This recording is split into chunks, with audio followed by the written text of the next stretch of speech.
ନମସ୍କାର। ପ୍ରସାଦ ବାଇବେଲ ଷ୍ଟଡିକୁ ସ୍ୱାଗତ କରୁଛି। ମୋ ପ୍ରସାଦ। ଆଜି ଆମେ ଆଲୋଚନା କରିବା କର୍ମ ଉପରେ। କର୍ମ କ'ଣ? କର୍ମ କାହିଁକି କରାଯାଏ? କର୍ମ କରିବା ଦ୍ୱାରା କ'ଣ ମିଳେ? ଯେଣୁ ଆଦି ପୁସ୍ତକରୁ ଯଦି ଆଲୋଚନା କରାଯାଏ, ଆଦି ପୁସ୍ତକରୁ ଧରିକି ପ୍ରକାଶିତ ପୁସ୍ତକ ପର୍ଯ୍ୟନ୍ତ କର୍ମ ଉପରେ ସବୁ ଜିନିଷ ଲେଖା ହେଇଛି। କର୍ମ କର। ଉତ୍ତମ କର୍ମ କଲେ ଉତ୍ତମ ଫଳ ପାଇବ, ମନ୍ଦ କର୍ମ କଲେ ମନ୍ଦ ଫଳ ପାଇବ। କର୍ମ। ତେଣୁ ଆଦି ପୁସ୍ତକରେ ଆଦମକୁ ବି ପ୍ରଭୁ କହିଲେ, ଯେବେ କାମ ନ କରିବ ତେବେ ଖାଇବାକୁ ବି ମିଳିବନି। ପାଉଲ ସେଇ କଥା ଲେଖିଲେ, ଯେ କାମ ନ କରିବ ତ ଖାଇବାକୁ ମଧ୍ୟ ଦିଆ ନ ଯାଉ। କଥା ବୁଝିବାକୁ ପଡ଼ିବ। ଯେ କାମ କରିବ, ମୁଣ୍ଡ ଝାଳ ତୁଣ୍ଡରେ ପଡ଼ିବ, ତେବେ ଯେ 2 ମୁଠା ଅନ୍ନ ତମେ ଖାଇପାରିବ ବା ତମ ପାଟିକି ଯିବ। କର୍ମ ଉପରେ ବହୁତ କଥା ଲେଖା ହେଇଛି, ଖାଲି ବାଇବଲରେ ବୋଲି ନାହିଁ। ଏ ସାଂସାରିକ ଗ୍ରନ୍ଥ, ବିଭିନ୍ନ ପ୍ରକାର ଦାର୍ଶନିକ କିମ୍ବା ଅନ୍ୟାନ୍ୟ ଧର୍ମର ଗ୍ରନ୍ଥମାନଙ୍କରେ ମଧ୍ୟ ବହୁତ କଥା ଲେଖା ହେଇଛି କର୍ମ ଉପରେ। ଯେମିତି ଶ୍ରୀକୃଷ୍ଣ ମଧ୍ୟ କହନ୍ତି, କର୍ମ କରିଚାଲ, ଫଳ ଉପରେ ଆଶା ରଖ ନାହିଁ। ପାଉଲ ସେଇ କଥା ଲେଖିଛନ୍ତି, ନିଷ୍କାମ କର୍ମ କର। ନିଷ୍କାମ କର୍ମ ମାନେ କୌଣସି ପ୍ରକାର କାମନା ନାହିଁ। ସେ କାମ କରିବି ଯେ ମୋତେ ଏଇଆ ମିଳିବ, ସେୟା ମିଳିବ, ସେ ପ୍ରକାର କିଛି କାମନା ବା ଆଶାର କୌଣସି ପ୍ରଶ୍ନ ଉଠୁନି। ଖାଲି ସେ କାମ କରି ଚାଲି।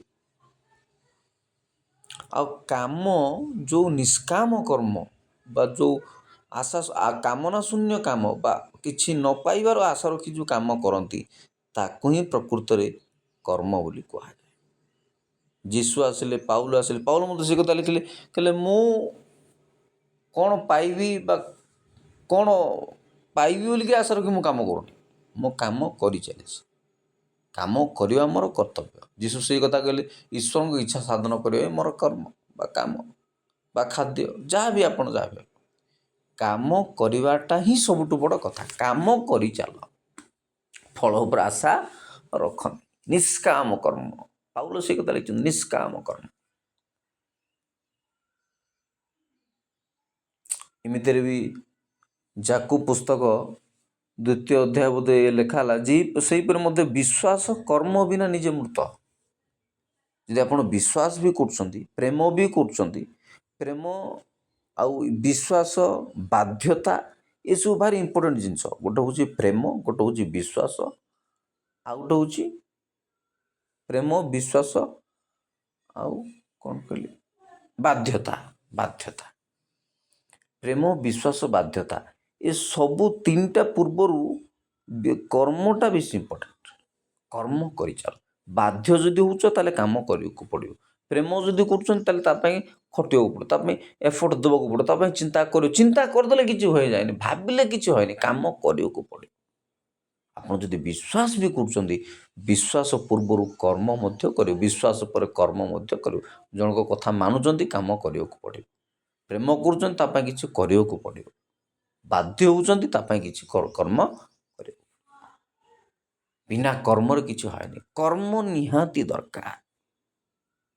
ତେଣୁ ଗୁଡ଼ାଏ କାହାଣୀ ବି ଅଛି। ମାଥ୍ୟୁ ପୁସ୍ତକ, ଲୁକ ପୁସ୍ତକ ଆଉ ମାର୍କ ପୁସ୍ତକ, ଯୋହନ ପୁସ୍ତକରେ 3-4ଟା ସୁସମାଚାର ସବୁ ଅଛି, ଯେ କିଛି ଲୋକ ନିଷ୍କାମ ହୋଇକିରି ଏଣେ ତେଣେ ବୁଲୁଥିଲେ। ସେମାନେ ଡାକିଲେ, ବାବୁ ଆସରେ କାମ କରିବ। କାହାଣୀ ଗୋଟେ ଯୀଶୁ କହିଛନ୍ତି, ଆସ କାମ। କିଏ 3ଟା ବେଳକୁ ଆସିଲା, କିଏ 5ଟା ବେଳକୁ ଆସିଲା, କିଏ 6ଟା ବେଳକୁ ଆସିଲା, ଯିଏ ଯେତେବେଳେ ଆସିଲା, କାମ କରିବା ଆସ, ଆମ କ୍ଷେତ୍ରରେ କାମ କରିବ ଆସ। କିଏ ସକାଳ 8ଟା 9ଟାରୁ ଯାଇ ଖଟୁଛି, କିଏ ସନ୍ଧ୍ୟା 4ଟାକୁ ଯାଇ ଖଟୁଛି, କିନ୍ତୁ ସମସ୍ତଙ୍କୁ ଉଚିତ ପାଉଣା ମିଳୁଛି।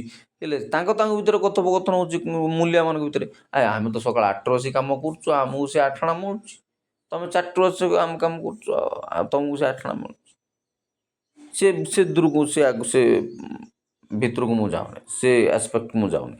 କଥା ହେଉଛି କର୍ମ କରି ଚାଲ, ଆଶା ରଖ ନାହିଁ। ନିଷ୍କାମ କର୍ମର କଥା କୁହାହେଉଛି। କ'ଣ କର୍ମ ଦ୍ୱାରା ଧାର୍ମିକ ଗଣିତ ହୋଇନଥିଲେ? କିଏ? ଅବ୍ରାହମ। କର୍ମ ଦ୍ୱାରା ଧାର୍ମିକ ଗଣିତ ହେଇଥିଲେ, କର୍ମ ଦ୍ୱାରା। ପୁଣି କର୍ମ ବିନା ବିଶ୍ୱାସ ମଧ୍ୟ ମୃତ ବୋଲି ଲେଖା ହେଇଛି ବାଇବେଲରେ। ଲେଖା ହେଉଛି କର୍ମ ବିନା ବିଶ୍ୱାସ ମୃତ। ଯଦି ପ୍ରେମ କରୁଛ ତାହେଲେ କର୍ମ କରୁନା, ତାହେଲେ ତୁମେ ପ୍ରେମ କରୁନା। ତେଣୁ ଯୀଶୁ କହିଲେ ତୁମେ ମୋ କଥା ଯଦି ମାନୁଛ, ପ୍ରେମ କରୁଛ, ତ ମୋ ପ୍ରେମ କରିବା ହିସାବରେ କାମ ମଧ୍ୟ କରିବାକୁ ପଡ଼ିବ।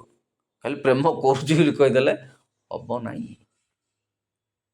ଯିଏ ମୋର ଆଜ୍ଞା ପାଳନ କରେ ସେ କର୍ମ କରେ, ଯିଏ ମୋର କଥା ମାନୁଛି ସେ ତ କାମ କରିବ। ଆଉ ଯିଏ କାମ ମୋ କଥା ମାନୁନାହିଁ ସେ ମୋତେ ପ୍ରେମ କରୁନାହିଁ। ପ୍ରେମ କରିବା ଲୋକ ଆଜ୍ଞା କଥା ମାନିବ, କଥା ମାନିବ ଲୋକ କର୍ମ କରିବ, କାମ କରିବ, କାମର ସେଟା ଇମ୍ପ୍ଲିମେଣ୍ଟ ହବ। 100 ବାତ କି ଏକ ବାତ ବୋଲି ଲୋକ କହନ୍ତି, 100 ବାତ କି ଏକ ବାତ। 1000 ବହି ପୁସ୍ତକ ପଢ଼ିଲେ କିଛି ହଉନି, ଯେଉଁଟା ଇମ୍ପ୍ଲିମେଣ୍ଟ ନ ହେଉଛି ସେଟା ନଲେଜ ରଖିକି କିଛି ଆବଶ୍ୟକ, ସେ ନଲେଜର ଆବଶ୍ୟକତା ମଧ୍ୟ କିଛି ନାହିଁ। ଯଦି ଗୋଟେ ନଲେଜ ଯେତିକି ଅଛି ଆପଣ ତାକୁ ଯଦି ଇମ୍ପ୍ଲିମେଣ୍ଟ ନ କରୁଛନ୍ତି, ଲକ୍ଷେ ଏକ୍ସପେରିମେଣ୍ଟ ଥିବ, ଲକ୍ଷେ ଫର୍ମୁଲା ଥିବ, ଲକ୍ଷେ ସାଇନ୍ସ ଥିବ, ଲକ୍ଷେ ଫିଲୋସଫି ଅଛି, ଲକ୍ଷେ ଦର୍ଶନ ଶାସ୍ତ୍ର ଅଛି, କିନ୍ତୁ ତାରୁ 5ଟା ଇମ୍ପ୍ଲିମେଣ୍ଟ ହେଇନାହିଁ, ତେବେ ସେ ଜ୍ଞାନ କି ସେ ଫିଲୋସଫି କି ନଲେଜର କିଛି ଆବଶ୍ୟକତା ନାହିଁ। ଖାଲି ଜାଣିବା ତ ଗୋଟେ ଭାରାକ୍ରାନ୍ତ କାମ, ଗୋଟେ ବୋଝଗ୍ରସ୍ତ କାମ। ସଲମନ ଲାଗିଲେ ଯେତିକି ଜାଣିବ ସେଇଟା ସେତିକି ଦୁଃଖ ଜାତ କରିବ। ଦୁଃଖ ପରିଶ୍ରମ ହିଁ ପରିଶ୍ରମ, ଦୁଃଖ ହିଁ ଦୁଃଖ। ସେ ଏସ୍ପେକ୍ଟ ମୁଁ ଯାଉନାହିଁ। କଥା ହେଉଛି କର୍ମ କର, କର୍ମ କରି ଚାଲିବା। କର୍ମ କଲେ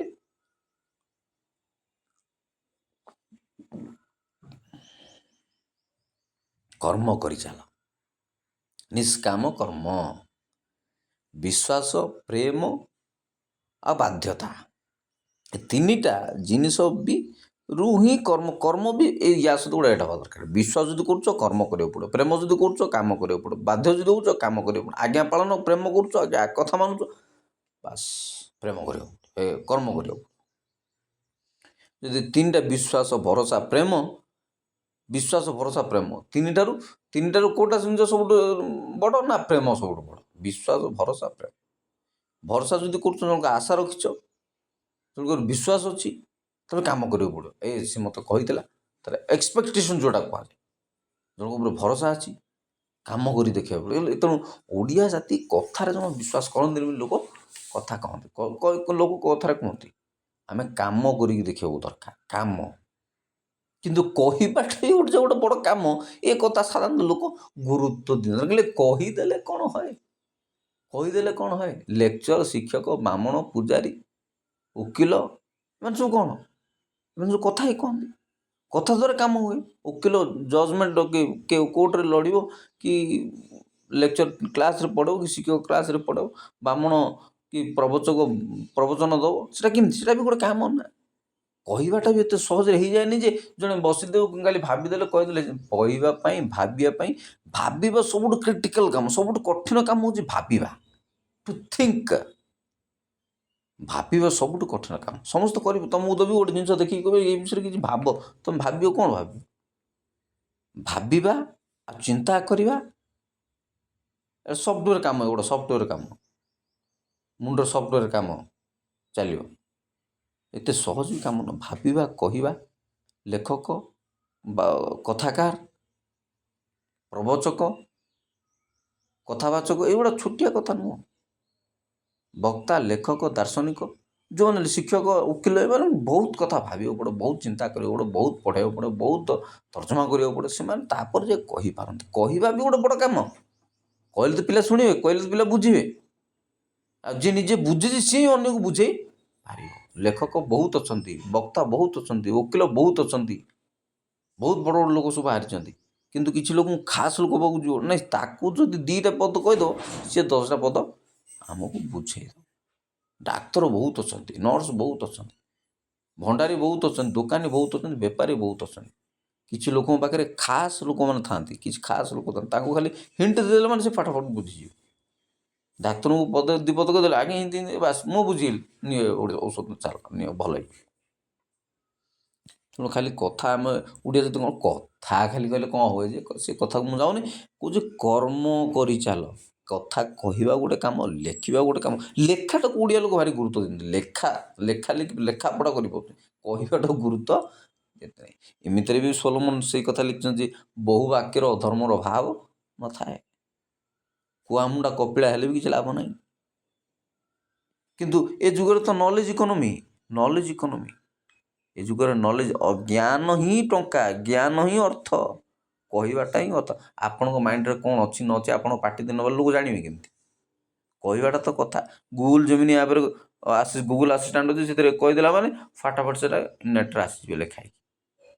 ଗୀତ ହଉ କି ଯେକୌଣସି ଇନଫର୍ମେସନ୍ ଆପଣ ଚାହୁଁଛନ୍ତି, କଥାଟା ବି ଇମ୍ପୋର୍ଟାଣ୍ଟ। ଆମେ ଯେ ଖାଲି କହୁଛୁ କଥା କହିଦେଲେ କ'ଣ ହେଇଯାଉଛି, କଥା ନାହିଁ ସେ କଥା କହିବା ପାଇଁ ବି ବହୁତ ତର୍ଜମା କରିବାକୁ ପଡ଼ିବ। ଓ କହିଲେ ହେଇଯାଉନି, ମୁଁ ଆପଣଙ୍କୁ ବାଇବଲଟା ଦେଇଦେବି କହିଲେ ଅଧଘଣ୍ଟା ଭିତରେ ଗୋଟେ ଜିନିଷରୁ କି ବୁଝିକି କହିଲେ ଗୋଟେ ଅଧଘଣ୍ଟା ସ୍ପିଚ୍ ଗୋଟେ କହିଲେ ନା ହେଇପାରିବନି। ବହୁତ ପଢ଼ିବାକୁ ପଡ଼େ, ବହୁତ ଜାଣିବାକୁ ପଡ଼େ, ତେବେ ଯାଇ କିଛି ଗୋଟେ ଜିନିଷ ମଣିଷ କହିପାରେ। କହିବା ବି, ଲେଖିବା ବି, କି ଭାବିବା ବି, ଚିନ୍ତା କରିବା ଭାରି କ୍ରିଟିକାଲ୍ ଜିନିଷ। ଆପଣ ଗୋଟେ ଜିନିଷ ନୁହେଁ ଭାବିକି ବସିବେ, ଏଥିପାଇଁ ଅନ୍ୟ ମନସ୍କ ହେବାକୁ ପଡ଼େ, ବହୁତ ଅନ୍ୟ ମନସ୍କ ହେବାକୁ ପଡ଼େ। ମୋତେ ପ୍ରବଳ ଘରେ ଗାଳି ପଡ଼େ, ତୁ ସବୁବେଳେ ଅନ୍ୟ ମନସ୍କ ରହୁଛୁ, ଅନ୍ୟ ଭାବନାରେ ବୁଡ଼ି ରହୁଛୁ। କେଉଁ ଝିଅ ପ୍ରେମରେ ନାହିଁ କି କାହା ପ୍ରେମରେ ନାହିଁ, ଭାବନାରେ ଯେ ବୁଲୁଥାଏ, ପରିକଳ୍ପନା ଚାଲିଥାଏ, ଭାଷଣ ତିଆରି ଚାଲିଥାଏ, ସ୍ପିଚ୍ ତିଆରି ଚାଲିଥାଏ, ବିଭିନ୍ନ ପ୍ରକାର ଥଟ୍ ଥିଙ୍କିଙ୍ଗକୁ ନେଇକରି ଯେକୌଣସି ଜିନିଷକୁ ଦେଖିଲେ ତା ଉପରେ ଭାବନା ଚାଲିଥାଏ, ଥଟ୍ ତିଆରି ଚାଲିଥାଏ। ଥିଙ୍କ ଟ୍ୟାଙ୍କ ହେବା ଏତେ ସହଜ କଥା ନାହିଁ। ମୁଁ ତେଣୁ ଗୋଟେ ଆର୍ଟିକଲ୍ ଗୋଟେ ପଢ଼ୁଥିଲି, ଆଇନଷ୍ଟାଇନ୍ ଗାଧୋଇବାକୁ ଗଲେ ବସିଯିବେ, ପଶିଯାଇକି ସେ ଟବ୍ରେ ପଶିକିରି କେତେବେଳେ ବାହାରିବେ ତାର ଠିକଣା ନାହିଁ। ସେ ଗୋଟେ ଶୋଇ ପଡ଼ନ୍ତି ଟବ୍, ମାନେ ବୁଝୁନ, ଟବ୍ରେ ଯେମିତି ଗରମ ପାଣି ଟିକେ ଛାଡ଼ି দিয়ে ରଖିକିରି ପଶିଲେ ଉଷୁମ ପାଣିରେ ଡୁବିକି ରହିବା କଥା ତ ଆଉ। ଫରେନ୍ ମାନଙ୍କରେ ସେୟା ହୁଏ।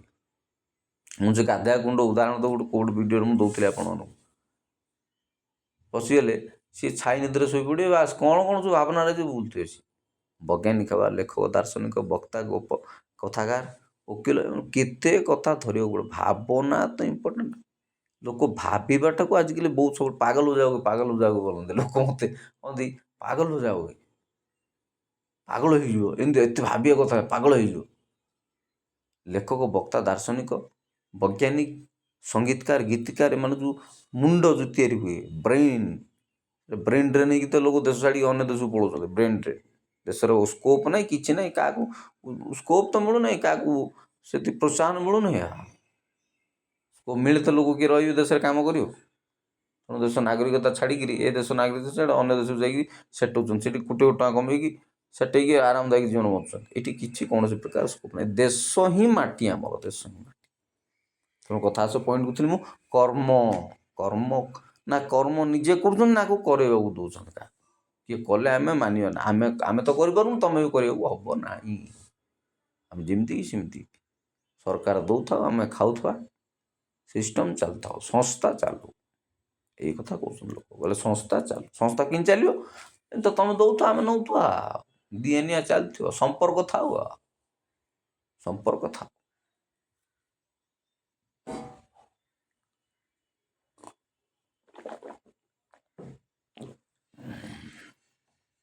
କିଛି ଲୋକ କହନ୍ତି କ'ଣ କରୁଛ, ଚାକିରି ନାହିଁ ବାକିରି ନାହିଁ, କ'ଣ କରୁଛ, କେତେ ବୟସ ହେଲାଣି, କ'ଣ କରୁଛ ଧନ୍ଦା, କିଛି କାମ ନାହିଁ।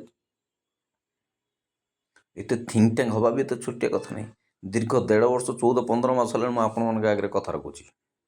3-4ଟା ୟୁଟ୍ୟୁବ୍ ଚ୍ୟାନେଲ୍ କରୁଛି, 3-4ଟା ୟୁଟ୍ୟୁବ୍ ଚ୍ୟାନେଲ୍ରେ ଗୀତ ବନାଉଛି, ବାଇବେଲ୍ ଷ୍ଟଡ଼ିରେ କହୁଛି, ଓଡ଼ିଆ ନ୍ୟୁଜ୍ ଆନାଲିସିସ୍ରେ କହୁଛି। ଏତେ କଥା କହିବା ପାଇଁ ବି ସେତିକି ସମୟ ଲାଗୁଛି। ଭାଷଣ ସାଧାରଣତଃ କ୍ଲାସ୍, ମୁଁ ଡେମୋ କ୍ଲାସ୍ ହେଉଥିଲି କାଲି ପରଦିନ, ଏ 2 ଦିନ ତଳେ। ମୋତେ କହିଲେ ପ୍ରିପେୟାର କ'ଣ ହେବି, ବହି ଦେଖିଲେ ତ ପଢ଼େଇବି, ଆଉ ଆପଣଙ୍କୁ ବଡ଼ପଣ ହେଲା ଭଳିଆ ଲାଗିବ। ହାଇସ୍କୁଲର ସବୁ ପାଠ ପଢ଼ିପାରିବି ମୁଁ, Hindi, English, science, social science, Odia, math ଟିକେ ଟଚ୍ ନାହିଁ। ମ୍ୟାଥ୍ ଡେମୋ କ୍ଲାସ୍ ତ ସେଇଠି ଆକୁ ପାଇଁ ପ୍ରିପାରେସନ୍ କ'ଣ ଯେ ଦେଖିଲି ପଢ଼େଇଲି, ସରିଲା କଥା। ପଢ଼ି ବୁଝେଇବି, ସରିଲା କଥା। କେଉଁଠି କେତେବେଳେ ଟିକେ ଟଚ୍ ନଥାଉଛି, କେତେବେଳେ କିନ୍ତୁ କେଉଁଟା ଟିକେ ଭୁଲ୍ ଭାଲ୍ ହେଇଯାଏ, ସେମିତି ବୁଝିବା ପିଲା ଟିକେ ଧରିଦେଲେ ସରିଲା କଥା। ସେମିତି ଧରିଦେନା ସେଇଠି ଭୁଲ୍ ହଉ ପଢ଼େ ହବ। ଗୋଟେ ଦିନରେ ହୁଏନି ଏଇଟା, ଗୋଟେ ଦିନ ହେବନି। ହାଇସ୍କୁଲର ସବୁ ପାଠ ପଢ଼େଇ, ସବୁ ପାଠ ଗୋଟେ ଦିନରେ ହୁଏନି। ମୁଁ କେଉଁ ମାଷ୍ଟର ଡିଗ୍ରୀ କରିନି, ଅବଶ୍ୟ BSc ପରେ MBA କରିବାକୁ ଗଲି। MBA ଡିସକଣ୍ଟିନ୍ୟୁ ସାର୍ଟିଫିକେଟ୍ ଗୋଟେ ଅଛି। MBA କମ୍ପ୍ଲିଟ୍ କରିନି, 2-3ଟା ସେମିଷ୍ଟାର ଦେଇକି ପଳେଇ ଆସିଲି। ତେବେ କଥା ହେଉଛି କର୍ମ କରିଚାଲ, ବହୁତ ପଢ଼ିବାକୁ ପଡ଼େ, ବହୁତ ଶିଖିବାକୁ ପଡ଼େ। ମୁଁ ଆଜି ବି ଅପେକ୍ଷା କରୁଛି କେବେ ଅପରଚ୍ୟୁନିଟି ଆସିବ, କେବେ ମୁଁ ରାସ୍ତାକୁ ବାହାରିବି। ମୂଷା 80 ବର୍ଷରେ ବାହାରିଲି, ଇସ୍ରାଏଲର ନେତା ହେବାକୁ ବାହାରିଲେ 80 ବର୍ଷରେ, ଅଗ୍ରଣୀ ହେବାକୁ 80 ବର୍ଷରେ ବାହାରିଲେ। 80 ବର୍ଷରେ ପ୍ରଭୁ ତାଙ୍କୁ ଆହ୍ୱାନ କଲେ, ଜୀବନ କାଳ ଶେଷ। ଗୋଟେ ଭିଡ଼ିଓ ମୁଁ ଦେଖୁଥିଲି ମୁମ୍ବାଇରେ, ସେ ଆଜ୍ଞା ଜଣେ କହନ୍ତି ଆମେରିକା ରାଷ୍ଟ୍ରପତିମାନଙ୍କର ଜୀବନ କାହାଣୀ କହୁଥିଲେ। 3-4ଟା ରାଷ୍ଟ୍ରପତିଙ୍କ କଥା କହୁଥିଲେ। ବାଇଡେନ୍ 70-80-90 ବର୍ଷରେ ରାଷ୍ଟ୍ରପତି ହେଲେ। ट्रम्प 70 ବର୍ଷର ରାଷ୍ଟ୍ରପତି ହେଲେ, ଓବାମା 55-60ରେ 45-50 ତାଙ୍କର କ୍ୟାରିୟର ସମାପ୍ତ ହେଇଗଲା। କାହାର କେତେବେଳେ ସୁଯୋଗ ଆସିବ କିଛି କହିହେବନି, କାହାକୁ କେତେବେଳେ ସୁଯୋଗ ପ୍ରଭୁ ଦେବେ କିଛି ଗ୍ୟାରେଣ୍ଟି ନାହିଁ। କାହାକୁ 44ରୁ ଆରମ୍ଭ ହେଇଯାଇ 55ରେ ସରିଯାଉଛି, କାହାର 75ରେ ଆରମ୍ଭ ହେଇକି 50ରେ ସରୁଛି। ଏମିତି ହେଉଛି କଥା। ତେଣୁ କାହାକୁ କେଉଁ ସମୟରେ ଆସିବ କିଛି ଗ୍ୟାରେଣ୍ଟି ନାହିଁ। ତେଣୁ ଆମକୁ ପ୍ରିପେୟାର ହେବାକୁ ପଡ଼ିବ, ଆମକୁ ରେଡ଼ି ହେବାକୁ ପଡ଼ିବ। ପ୍ରସ୍ତୁତି କରିବାଟା ହିଁ ସବୁଠୁ ବଡ଼ କଥା। କିଏ 60, 65, 70 ବି କ୍ୟାରିୟର ଆରମ୍ଭ। ଆଜିକାଲି ତ ଲେଟ୍ରେ ବାହା ହେବା ଆଜି ଗୋଟେ ସାଧାରଣ କଥା। ବିଳମ୍ବିତ ବିବାହ ଏକ ସାଧାରଣ କଥା। ବଡ଼ ବଡ଼ MP MLA ଜାଣିଥିବେ ଆପଣ, ନ୍ୟୁଜ୍ ପତ୍ର ସବୁ ପଢ଼ୁଥିବେ। ନା ନେବାଟା ଠିକ୍ ହେବନି। ଆମ ଓଡ଼ିଶାର ବି ବାହାରର ବି 65, 70, 55, 60ରେ ସବୁ ବାହା ହେଉଛନ୍ତି। ଦ୍ୱିତୀୟ ବିବାହ, ପ୍ରଥମ ବିବାହ ଏମିତି ସବୁ ହେଉଛନ୍ତି। ବିବାହ ସେମିତି ଲେଟ୍ରେ ହେଉଛନ୍ତି। କ୍ୟାରିୟର ବି ସେମିତି ଗୁଡ଼ାଏ ବିଜନେସ୍ ସବୁ 55, 60, 65ରେ ସବୁ ଆରମ୍ଭ କରୁଛନ୍ତି, ରାଜନୀତି କରୁଛନ୍ତି, ନୂଆ ବିଜନେସ୍ ଷ୍ଟାର୍ଟ କରୁଛନ୍ତି। ଏସବୁ କଥାରେ ଏତିକି ଯେ ବୟସ କେବେ ଗୋଟେ ଇଟ୍ସ ଏ ନମ୍ବର, କୁହାଯାଏ age a number, age a number. ତେଣୁ କଥା ହେଉଛି କର୍ମ କରିଚାଲ। କର୍ମ ଉପରେ ସବୁ ରହିଲା। କର୍ମ କରିବା ଆମ କାମ, ଫଳ ଆଶା ରଖିବା ନାହିଁ। ନିଷ୍କାମ କର୍ମ କଥା ପାଉଲ ଲେଖିଲେ, କହିଲେ ନିଷ୍କାମ କର୍ମ କର। ଜଣେ ରୋପଣ କଲା, ଜଣେ ପାଣି ଦେଲା ସେ ଗଛରେ, କିନ୍ତୁ ଯିଏ ବୁଦ୍ଧି ସାଧନ କରନ୍ତି ସେ ହିଁ ବଡ଼। ମୁଁ କହୁଛି କି ଆପଣ କରୁଛନ୍ତି, ସେଗୁଡ଼ା କିଛି ନାହିଁ। ଈଶ୍ୱର ବୃଦ୍ଧି ସାଧନ କରନ୍ତି, ଈଶ୍ୱର ହିଁ ସାର, ଈଶ୍ୱର ହିଁ ଶ୍ରେଷ୍ଠ। ଆମେ କିଛି ନୁହଁ, ଆମେ ମଣିଷ ମାତ୍ରେ ହିଁ। ମୁଁ ସବୁବେଳେ କହେ ନା ଆମେ ରହିବା ନା ତମେ ରହିବ। ମଣିଷର ନିଶ୍ୱାସ ପ୍ରଶ୍ୱାସ ଆମ ନିଜର ନୁହଁ। ଆମେ ନିଜେ ନିଜର ନୁହଁ ବୋଲି ପାଉଲ ଲେଖିଲେ ପ୍ରେରିତ ପୁସ୍ତକ, ରୋମିଓ ପୁସ୍ତକ। ହେଲେ ଆମେ ନିଜେ ନିଜର ନୁହଁ, ଆମର ନିଶ୍ୱାସ ପ୍ରଶ୍ୱାସ ବି ଆମର ନୁହଁ। ଏ ରିସେଣ୍ଟଲି ମୋର ପିଉ ଜଣେ କାଳ ହେଇଗଲା। ଏମିତିରେ ମୋ ମାଆଙ୍କର ଦେହ ଖରାପ, ତାଙ୍କର ବି ଗୁଡ଼ାଏ ଶରୀର ଅସୁସ୍ଥ। କିଏ କେତେବେଳେ ଯିବା ଗ୍ୟାରେଣ୍ଟି କିଛି ନାହିଁ। ଆମ ନିଜର ନିଶ୍ୱାସ ପ୍ରଶ୍ୱାସ ଆମର ନାହିଁ। ଆମେ ଏଠି ବାହାସ୍ଫୋଟ ମାରୁଛନ୍ତି, ସଂସାରଟା ମୋର, ଘର ମୋର, ଦ୍ୱାର ମୋର, ଗାଡ଼ି ମୋର, ଦେଶ ମୋର, ରାଜ୍ୟ ମୋର, ପୃଥିବୀ ମୋର, ସମ୍ପତ୍ତି ମୋର। ଆମେ ନିଜେ ନିଜର ନୁହଁ, ଆମ ନିଜ ନିଶ୍ୱାସ ନିଜର ନାହିଁ। କେଉଁ ମୁହୂର୍ତ୍ତରେ ସେ ନରବଂଶର ଶ୍ୱାସବାହୀ କଥା ଆଇବ ପୁସ୍ତକ ଲେଖିଛନ୍ତି। ଆଇବ ନରବଂଶର ଶ୍ୱାସବାହୀ ଆମ ହସ୍ତରେ ଅଛି। ଆମେ ଯେ ମୁହୂର୍ତ୍ତରେ ଚାହିଁବୁ ସେ ମୁହୂର୍ତ୍ତ ନେଇପାରିବୁ। ଆମେ ନିଜେ ନିଜର ନୁହଁ। ନା ତମେ ରହିବ ନା ମୁଁ ରହିବି। କିଏ ରହିବା ସଂସାର ନା ସଂସାର ହେଲେ ରହିବ କି? କଥା ପଡ଼ିଛି, ତମେ ରହିବ ନା ମୁଁ ରହିବି ନା ସଂସାର ରହିବ। ଏମିତିରେ ବି ସଂସାର ଶେଷ। ଏବେ ତାପମାତ୍ରା ଉପରେ ହଇଚଇ ଚାଲିଛି ସବୁଆଡ଼େ, ଟେମ୍ପରେଚର ବଢ଼ି ଯାଉଛି। ଏ ଉପରେ ଗୁଡ଼ାଏ ଭିଡ଼ିଓରେ ମୁଁ କହିଛି ଆପଣଙ୍କର ଟେମ୍ପରେଚର ଉପରେ ଗୁଡ଼ାଏ ଭିଡ଼ିଓ କରିଛି। ଗୋଟେ ଭିଡ଼ିଓରେ ପ୍ରାୟ 40 ମିନିଟ୍ 30 ମିନିଟ୍ ଗପିଥିବି ଟେମ୍ପରେଚର ଉପରେ। ଟେମ୍ପରେଚର ଘନ ଘଟା ଚାଲିଛି। ଟେମ୍ପରେଚର ଝାରସୁଗୁଡ଼ା ଏତେ, ସିଏ ଏତେ, ଭୁବନେଶ୍ୱର ଏତେ, ସିଏ ଏତେ ଟେମ୍ପରେଚର ଘନ ଘଟା ଚାଲିଛି। ଗୋଟେ ଟେମ୍ପରେଚର ହୁଏ, ଗ୍ଲେସିୟର ତଳେ ଯାଉଛି, ଇଏ ହେଉଛି, ପାଣି ଶୁଖି ଯାଉଛି, ପିଇବାକୁ ପାଣି ମିଳୁନି, ନଦୀ ଝରଣା ଶୁଖି ଯାଉଛି। ପେପରରେ ଗୋଟେ ଫର୍ଦ୍ଦ ପଳେଇ ଆସୁଛି, ଖାଲି ଜଳ ସମସ୍ୟା, ଜଳ ସଙ୍କଟ। କେଉଁଟା କେତେ ମନେ ରଖି ଆପଣମାନଙ୍କ ଆଗରେ କହିବି। ମୋର ବି ମେମୋରି ଫୁଲ୍ ହେଇଗଲାଣି। ମୁଁ ଗୁଡ଼ାଏ ଜିନିଷ ପାଶୁରି ଯାଉଛି। କେତେ ପଢ଼ିଲେ କେତେ ଲେଖିଲେ ନା ଗୁଡ଼ାଏ ଜିନିଷ କହିହୁଏ। ଘଣ୍ଟା କହିବା କ'ଣ ଛୋଟିଆ କଥା? ଜଣେ ଲୋକ 10 ମିନିଟ୍ କହିଲା ମାନେ ବଡ଼ କଥା। ଜଣେ ସାର୍ ମୋର ପିକ୍ ହଷ୍ଟେଲରେ କହୁଥାନ୍ତି, ଗୋଟେ ଥର କହିଲେ, ବାବୁ ଯଦି ଜଣେ 10 ମିନିଟ୍ କହୁଛି ସେ 100 ବହି ପଢ଼ିଥିବ, ଘଣ୍ଟାଏ ପଢ଼ୁଥିବ ସେ 1000 ବହି ପଢ଼ିଥିବ, 1000 2000 ବହି ପଢ଼ିଥିବ। ସେମିତି ହେଉଛି କଥା ହେଉଛି। କେଉଁଥିରେ ଥିଲି? ଜଳ ସଙ୍କଟ କଥା ଥିଲି। ଜଳ ସଙ୍କଟ, ଟେମ୍ପରେଚର କଥା ଥିଲି। କେତେ ସମସ୍ୟା ହେଲାଣି ପୃଥିବୀ ଟେମ୍ପରେଚରକୁ ନେଇଯାଉ, ଆଉ କହିବାକୁ ନାହିଁ।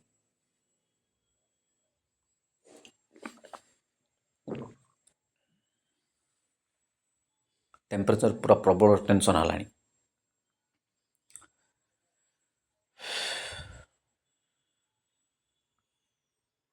ତେବେ କଥା ହେଉଛି, ଆମେ ଆମର କାମ କରିଚାଲିବା, ବାକି ଈଶ୍ୱରଙ୍କ ହାତରେ ଛାଡ଼।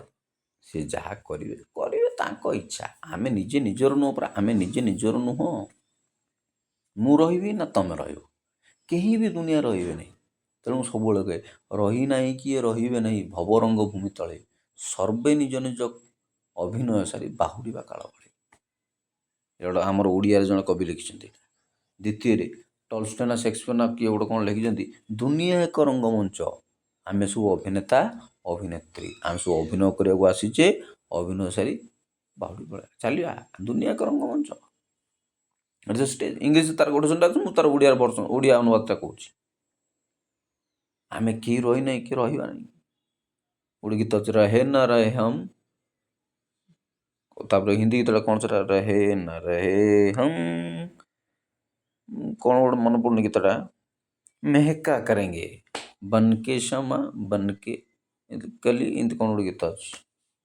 ଗୋଟେ ଗ୍ରୁପ୍ ସଙ୍ଗରେ ଦେଖୁଥିଲି ମୁଁ କେଉଁଠି ଗୋଟେ ବଡ଼ ବଡ଼ ସିଙ୍ଗର ମାନେ ମିଶିକି ଗାଉଥିଲେ ସେ ଗୀତଟା, ରହେ ନା ରହେ ହମ୍। କେହି ରହିବା ନାହିଁ। ମୋତେ ବି 32-33 ହେଇଗଲାଣି ବୟସ, ଜୀବନର ଅର୍ଦ୍ଧାଂଶ ସରିଗଲାଣି। ଆଉ 5-7 ବର୍ଷ ପରେ 40 ହେଇଯିବ। ମୋ ସାଙ୍ଗ ପିଲାଙ୍କ ସେ ସମସ୍ତଙ୍କ ତ ସେ ଆଉ 18-28 ହେଉଛି ଯବାନୀ, 18-28 ହେଉଛି ଯୌବନ, 18-28 ପରେ ଆଉ ଯୌବନ ଆସିବାର ନାହିଁ। ମୋତେ ବି 30-32 ଖଣ୍ଡେ ହେଇଗଲା। ଆଉ 5-7 ବର୍ଷ 40 ହେଲେ ଅର୍ଦ୍ଧାଂଶ ସରିଲା। ସାଇନ୍ସ ସେତିକି ଡେଭଲପ୍ କରିଛି ବୋଲି ଆଜି ବୟସ ଆମର କାହାର 75-70, ତଥାପି ତ ହଜାରେ ପ୍ରକାର ରୋଗ, ହଜାରେ କମ୍ପ୍ୟୁଟର ଚିହ୍ନି ପାରୁନି। ସେ ଗୋଟେ ଆମର ସାର୍ ଜଣେ କହନ୍ତି ସ୍କୁଲ ଟାଇମ୍ରେ, ଏତେ ରୋଗ ଯେ ବାବୁ କମ୍ପ୍ୟୁଟର ଚିହ୍ନି ପାରୁନ, କମ୍ପ୍ୟୁଟର ଅଚିହ୍ନା ରୋଗ ସବୁ ବାହାରୁଛି। ହାର୍ଟ ଷ୍ଟ୍ରୋକ୍, ବ୍ରେନ୍ ଷ୍ଟ୍ରୋକ୍, କି ପାରାଲିସିସ୍, ଅମକ ସମକ, ଦୁନିଆ ରୋଗ, ଏତେ ରୋଗ ଯେ ମଣିଷ ଯେତେ ତାର ବଳଗା ରୋଗ ସେତିକି। କାହାକୁ ନ୍ୟୁରୋ ଅମକ, କାହାରି ସମକ ଅମକ, ଦୁନିଆ ରୋଗ। ସେ ରୋଗର ନାଁ ଗୁଡ଼ା ମୁଣ୍ଡ ଖରାପ ହେଇଛି। କେତେ ରୋଗ ଯେ କହିହେବନି। ଆମେ ରହିବା ନା ତମେ ରହିବ ନା ସଂସାର ରହିବ। ସଂସାର ତ ଏମିତି ଧ୍ୱଂସ, ଯୁଦ୍ଧର ଘନଘଟା, ଟେମ୍ପରେଚର ଘନଘଟା, କ୍ଲାଇମେଟ୍ ଚେଞ୍ଜ, କେଉଁ ଜଙ୍ଗଲରେ ନିଆଁ ଲାଗିଗଲାଣି, କେଉଁଠି ସେ ଚିଲିକା ଆଡ଼େ ଲାଗିଲାଣି, କେଉଁ ବାଲେଶ୍ୱର ବଲାଙ୍ଗୀର ଆଡ଼େ ଲାଗିଲାଣି, ଯୁଆଡ଼େ ସିଆଡ଼େ ଜଙ୍ଗଲ ନିଆଁ ସବୁ। ପ୍ରତିଦିନ କିଛି ନା କିଛି ସମସ୍ୟା, ଲୋକ ମରୁଛନ୍ତି, ଦୁର୍ଘଟଣା ଘଟଣା ଆକ୍ସିଡେଣ୍ଟରେ ଲୋକ ମରୁଛନ୍ତି। ଆମେ ଖାଲି ନିଜର ସ୍ୱପ୍ନରେ ବିଭୋର। ମୁଁ ସେ ଗୋଟେ ଆର୍ଟିକଲରେ ପଢ଼ୁଥିଲି ରିସେଣ୍ଟଲି, ଅଧା ଦୁନିଆର ବିଷୟରେ ଆମକୁ କିଛି ଜଣା ନାହିଁ। ଆମକୁ ତ ପଡ଼ିଶା ଘର ବିଷୟରେ ଜଣା ନାହିଁ। ଏ 91 ସଭ୍ୟତା ପୁଣି ଆଣବିକ ପାରିବାରିକ ଟାଇମ୍ରେ କିଏ କାହା ବିଷୟରେ ଭାଇ ବିଷୟରେ ଜାଣିବାକୁ ଚାହୁଁନାହାନ୍ତି।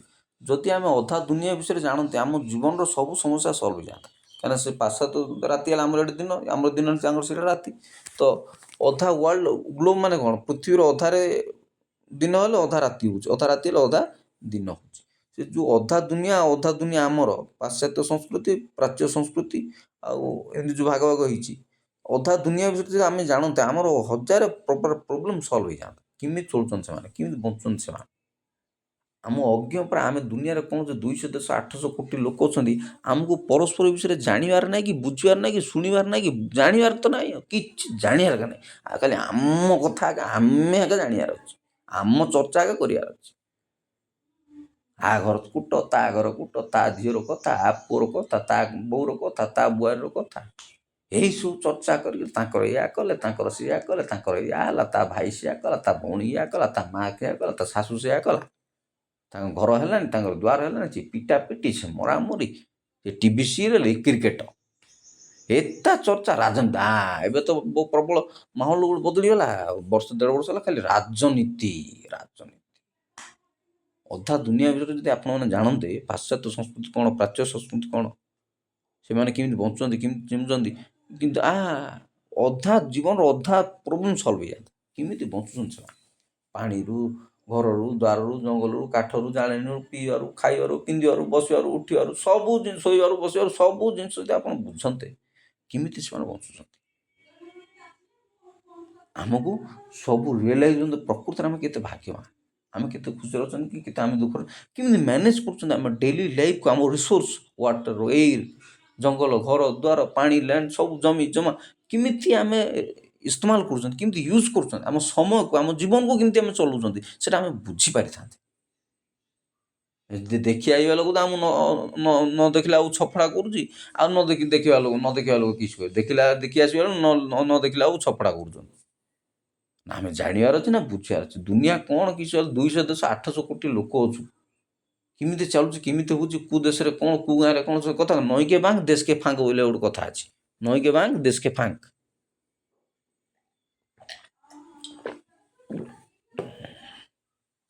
ଅଥଚ ଆମକୁ କିଛି ଫରକ ପଡ଼ୁନାହିଁ। ଆମେ ତ ଖାଇଲେ ପିଲା ଆମ ଲେଖାରେ ଆମେ, ଆମର ଢୋ ହେଇ ହୋ ଏଇଲା ଭଳିଆ କଥା। ଯାହାର ଯିଏ ହେଉଛି ହଉ, ଆମେ ଠିକ୍ଠାକ୍ ଦିଆର ଅଛି। ଅଧା ଦୁନିଆ ବିଷୟରେ ଯଦି ଆମେ ରିସର୍ଚ୍ଚ କରନ୍ତେ, ଜାଣନ୍ତେ, କେମିତି ଚଳୁଛନ୍ତି, କେମିତି ଖାଉଛନ୍ତି, କେମିତି ବଞ୍ଚୁଛନ୍ତି, କ'ଣ ଖାଦ୍ୟ, କ'ଣ ପିନ୍ଧୁଛନ୍ତି, କେମିତି ବଞ୍ଚୁଛନ୍ତି, ପାଣି କେମିତି, ଜଣି, ସବୁ ଜିନିଷ ରିସର୍ଚ୍ଚ କରନ୍ତେ, ଆମେ ଭାବନ୍ତା ଆମର ଚିନ୍ତାଧାରା, ଆମର ଆଉଟଲୁକ୍, ଆମର ଦୃଷ୍ଟିକୋଣ, ଆମର ଆଟିଟ୍ୟୁଡ଼, ଆମର ବ୍ୟବହାରିକ ଚିନ୍ତାଧାରା ସବୁ ବଦଳି ଯାଆନ୍ତା, ଲାଇଫ୍ ବଦଳି ଯାଆନ୍ତା। ଗୋଟେ ଜିନିଷ ଦେଖି ଆଇଲା ପରେ ହୋଇ ଏକା ଆମର ଟିକେ କେମିତି, ସେଥିପାଇଁ ପୁରା ପରିଭ୍ରମଣ ସାହିତ୍ୟ ଗୋଟେ ଅଛି, ଭ୍ରମଣ ସାହିତ୍ୟ ଗୋଟେ ଅଛି, ଲିଟରେଚର ଗୋଟେ ଅଛି, ଭ୍ରମଣ ସାହିତ୍ୟ ଗୋଟେ ଜିନିଷ ଅଛି, ଭ୍ରମଣ ସାହିତ୍ୟ। ବୁଲିକି ଦେଖିକି ଲୋକମାନେ ଲେଖନ୍ତି, ବଡ଼ ବଡ଼ ଲୋକମାନେ, ସେଇଟା ପଢ଼ିବା ଦରକାର। ଭ୍ରମଣ ସାହିତ୍ୟ, ଆମେ କୁଆଡ଼େ ବୁଲୁଛୁ ନା ଯାଉ, ହଁ ବୁଲ କି ନ ବୁଲ ସେ କିଛି କଥା ନାହିଁ, ଜାଣି ମୋବାଇଲ ଦୁନିଆରେ କ'ଣ କୁଆଡ଼େ ଯିବା ଦରକାର। ନେଟ୍ ଦୁନିଆରେ 1990-95ଠୁ ନେଟ୍ ଆଇବଠୁ, ମୋବାଇଲ ଆଇବଠୁ, 91-92ଠୁ ନେଟ୍ ଆଇବଠୁ, କମ୍ପ୍ୟୁଟର ଆଇବଠୁ, ସବୁ ଜିନିଷ ଆମ ହାତ ପାହାନ୍ତାରେ। କୌଣସି ଜିନିଷ ଜାଣିବାର ନାହିଁ, ବୁଝିବାର ନାହିଁ, ଦେଖିବାର ନାହିଁ। ଖାଲି ରାଜନୀତି, ଘର ଚର୍ଚ୍ଚା, ଦ୍ୱାର ଚର୍ଚ୍ଚା, ଭାଇ ଭାଇ ପିଟାପିଟି, ମରାମରି, ହଣାକଟେ, ଟଙ୍କା ପଇସା, ଗାଡ଼ି ଘୋଡ଼ା, ବାପା ସମ୍ପତ୍ତି ବାଡ଼ି ମରା ପିଟା। ଆମ ଚିନ୍ତାଧାରା ସେତେ ସଂକୀର୍ଣ୍ଣ, ସେତିକି ମାନେ ବେଳେବେଳେ ଏମିତି ମନ ହୁଏ, ଏତେ ନିକୁଚିଆ ଜାତି, ଆମ ଗୋଟେ ନିକୁଚିଆ ଜାତି। ଗାଁ ଗହଳିରେ ଆଜି ବି ଏତେ ସଂକୀର୍ଣ୍ଣ ମନା, ସେ ଯୀଶୁ କହିଲା ବେଳେ ସଂକୀର୍ଣ୍ଣ ମନା, ଏତେ ଛୋଟ ଚିନ୍ତାଧାରା ଲୋକ, ଆମେ ଏତେ ଛୋଟ, ଏତେ ନେରୋ ମାଇଣ୍ଡେଡ୍, ସଂକୀର୍ଣ୍ଣ ଚିନ୍ତାଧାରା ଆମେ ବଞ୍ଚୁଛୁ। এই 21st ସେଞ୍ଚୁରୀ ଯେତେବେଳେ ସେ ଏଲନ୍ ମସ୍କ କହିଲା ବେଳେ ଚନ୍ଦ୍ର ପୃଷ୍ଠରେ, ମଙ୍ଗଳ ଗ୍ରହରେ ଜନବସତିର ସମ୍ଭାବନା ଚାଲିଛି, ରିସର୍ଚ୍ଚ ଚାଲିଛି, କେମିତି ବଞ୍ଚିବା, କେମିତି ଜନବସତି ହେବ। ଆମେ ଆଜି ବି ନିଜ ଗାଁରୁ, ନିଜ ଘରୁ, ନିଜ ବାହାରୁ ଟିକେ ଚିନ୍ତାଧାରାଟା ଉର୍ଦ୍ଧ୍ୱକୁ ନେଇପାରୁନାହାନ୍ତି। ଗ୍ଲୋବାଲାଇଜେସନର ୱାର୍ଲଡରେ, ବିଶ୍ୱୀକରଣ ୱାର୍ଲଡରେ ଆମେ ନିଜ ଚିନ୍ତାଧାରାକୁ ଉର୍ଦ୍ଧ୍ୱକୁ ନେଇପାରୁନାହାନ୍ତି। କୂପମୁଣ୍ଡୁକ ଭଳିଆ ଆମେ, କୂଅ ବେଙ୍ଗ ଭଳିଆ ପଡ଼ିକି ଅଛନ୍ତି, କୂଅ ବେଙ୍ଗ। କାମ କ'ଣ କରିବା ନାହିଁ, କ'ଣ ଚିନ୍ତା କରିବା। ଗ୍ଲୋବାଲାଇଜେସନ ଗୋଟେ ମଣିଷର ଅସୁବିଧା ମାନବ ଜାତି ପାଇଁ ଥ୍ରେଟନିଂ, ଗୋଟେ ମଣିଷର ସୁବିଧା ମାନବ ଜାତି ପାଇଁ ଉପକାର, ସେ ଜିନିଷ ଆମେ ବୁଝୁନା। ଖାଲି ନିଜ ଲେଖା ଦେଖ, ଏଇ ତ ଚିନ୍ତାଧାରା।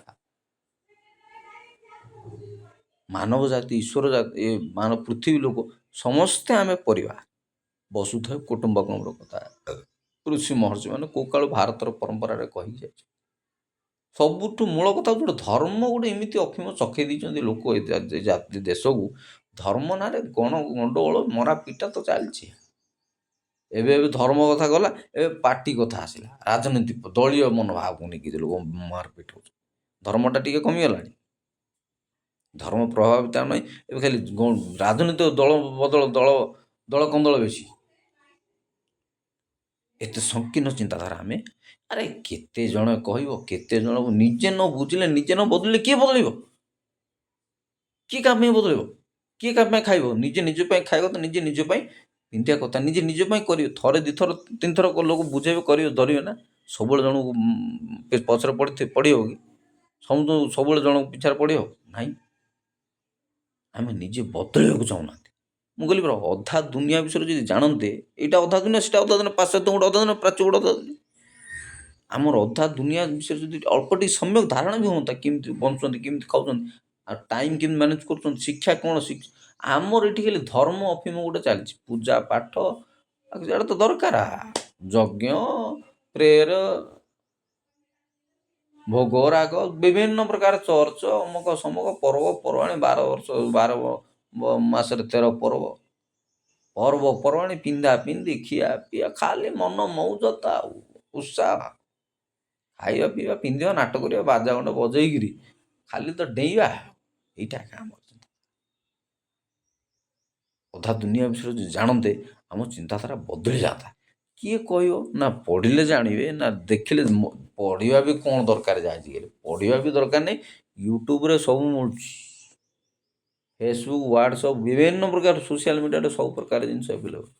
ମୋବାଇଲ ଧରିକି ଫିଲ୍ମ ଦେଖା, ୱେବ୍ ସିରିଜ୍, ଓଟିଟି ସେ ପ୍ଲାଟଫର୍ମ, ନୂଆ ନୂଆ ୱେବ୍ ସିରିଜ୍, ଫିଲ୍ମ, ସବୁ ଜିନିଷ ଦେଖି ତ ଖାଲି ଏମିତି ହେଉଛନ୍ତି ଆଉ ଲୋକ। ରହିଲା କଥା, ନିଜକୁ ବଦଳେଇବା କେମିତି, ଯେତେ ମାଠିବୁ ମାଠେ, ମୁଁ ସେଇ ଦରପୋଡ଼ା କାଠେ, ଯେତେ କହିଲେ ଭାଗବତ, ତୋଷ ନହିଲା ମୋର ଚିତ୍ତ। ତେଣୁ କର୍ମ, ବିଶ୍ୱାସ, ବାଧ୍ୟତା, ଭରସା, ଏ ଚାରିଟା ଜିନିଷ, ମୁଁ କର୍ମ କହିଲି ଭୁଲ, ପ୍ରେମ, ବିଶ୍ୱାସ, ଭରସା, ବାଧ୍ୟତା ଏ ସବୁ ଜିନିଷର ପରିଣାମଟା ହେଉଛି କର୍ମ। କର୍ମ ଯଦି କରିବ ନାହିଁ ତେବେ କୌଣସି ପ୍ରକାର ଫଳପ୍ରଦ ହେବ ନାହିଁ। ସେଇଟା ବି ଗୋଟେ ନିଷ୍କାମ କର୍ମ କରିବ। ପାଇବିଲେ ଆଶା ରଖି କର ନାହିଁ। ତେବେ ଭାବନ ତୁମ କର୍ମ କେବେ ମୂଲ୍ୟହୀନ ହେବ। ଯେକୌଣସି ଜିନିଷ ଯୀଶୁ କହିଲା ବେଳେ କାହାକୁ ଯଦି ଥଣ୍ଡା ଗିନାଏ ପାଣି ବି ଦେଇଛ ସେଇଟା ବି ଆମେ ତୁମର କାଉଣ୍ଟରେ ପକାଇବା, ତୁମ ଲେଖାରେ ପକାଇବା, ତୁମ ଆକାଉଣ୍ଟରେ ଯୋଡ଼ିବା। ସେଇଟା କାହାକୁ ଥଣ୍ଡା ଗିଲାସେ ପାଣି ବି ଦେଇଛ ଶୋଷିଲା ଟାଇମ୍ରେ, ଅସୁବିଧା ଟାଇମ୍ରେ, କୌଣସି ଜିନିଷ ପ୍ରଭୁ କାହାର ବାକି ହେଇକି ରହିବେ ନାହିଁ।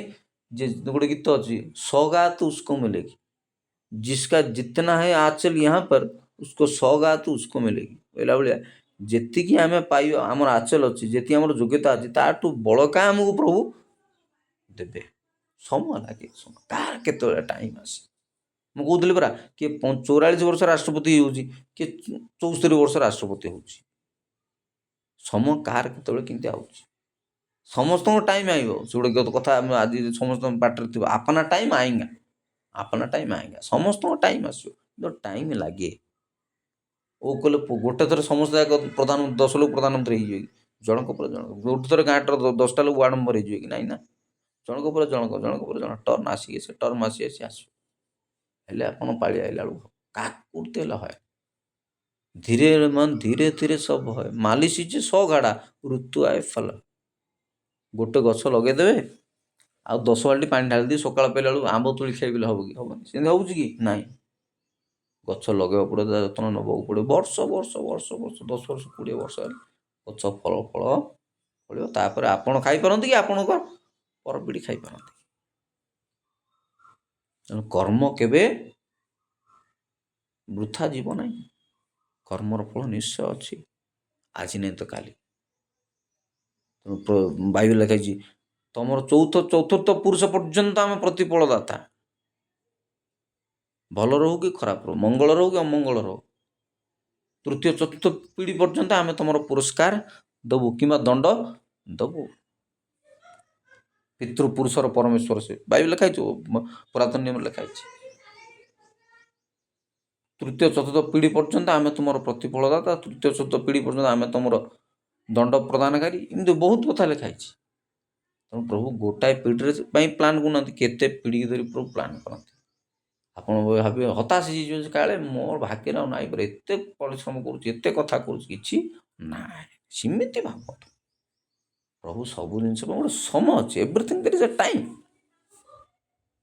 ବୁଝିବ ସବୁ ଜିନିଷ। ମୁଁ ସେଇଠି କଥା କହୁଛି, ଓବାମା 44 ବର୍ଷ ରାଷ୍ଟ୍ରପତି ହେଲେ, ଟ୍ରମ୍ପ ଏବେ ବାଇଡେନ୍ 85 ରାଷ୍ଟ୍ରପତି ହେଲେ, 74 ଯେବେ ନିଅନ୍ତୁ, ବୁଢ଼ା ହେଲା ବେଳକୁ ସିଏ ହେଉଛନ୍ତି। ଏମିତି ହେଉଛି। କାହାର କେତେବେଳେ ଟାଇମ୍ ହେବ କିଛି କହିହେବ ନାହିଁ। 44ରେ ଆରମ୍ଭ ହେଲା, 54, 64, 60ରେ ସରିଗଲା।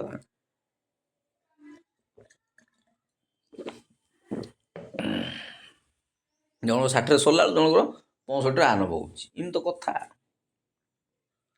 ଆଉ କେବେ ଭାବନ୍ତୁନି ଯେ ପ୍ରଭୁ ଆପଣଙ୍କର କର୍ମର କେବେ ମନେ ରଖିନାହାନ୍ତି। ସବୁ ମନେ ରଖିନାହାନ୍ତି। ସବୁ କହିଲି ପରା, ଯାହା ଆକାଉଣ୍ଟ ତାର, ଯାହା ଲେଖା ତାର। ପ୍ରଭୁ କାହା ସହିତ ମିଙ୍ଗଲ କରିବେ ନାହିଁ, କି କାହା ସହିତ ଯୋଡ଼ିବେ ନାହିଁ। ଯାହା ଲେଖା, ବାପାର ବାପା ଆକାଉଣ୍ଟ, ମାଆର ମା ଆକାଉଣ୍ଟ, ପୁଅର ପୁଅ ଆକାଉଣ୍ଟ, ଝିଅର ଯାହା ଲେଖା ତାର। କିଏ କାହାର ଦାୟିତ୍ୱ ନେବାକୁ ନାହିଁ, କିଏ କାହାର ହିସାବ ଦେବାକୁ ନାହିଁ। ପଇସାରୁ, ସମୟରୁ, ପ୍ରତିଭାରୁ, ଦକ୍ଷତାରୁ, ଚରିତ୍ରରୁ, ବ୍ୟବହାରରୁ, ଚିନ୍ତାଧାରାରୁ, ସବୁ ଜିନିଷର ହିସାବ ଯାହାର ଆକାଉଣ୍ଟ ତାର, ଯାହା ଲେଖା ତାଠୁ ପ୍ରଭୁ ହିସାବ। ତେଣୁ କର୍ମର ଫଳ ହିଁ ପାଇବା। ସେ କର୍ମର ଫଳ କଥା ଲେଖା ହେଇଛି, ବାଇବେଲରେ ବି ସେଇ କଥା ଲେଖା ହେଇଛି। ସବୁଠି ତ ସେଇ କଥା ଲେଖା ହେଇଛି, ସବୁଠି ସେଇ କଥା ଲେଖା ହେଇଛି। କର୍ମର ଫଳ ହିଁ ପ୍ରଭୁ ଦେବେ, କର୍ମର ଫଳ ହିଁ ପ୍ରଭୁ ଦେବେ। କର୍ମର ଫଳ ନଦେଲେ କ'ଣ ହେବ? କର୍ମର ଫଳ ଉପରେ ତ ସବୁ ବିଷୟ ରହିଲା। କର୍ମର ଫଳ ଉପରେ ସବୁ ବିଷୟ ରହିଲା। ଆଉ ଗୋଟେ ଜିନିଷ କ'ଣ, ତ ଦେଖୁଥିଲି,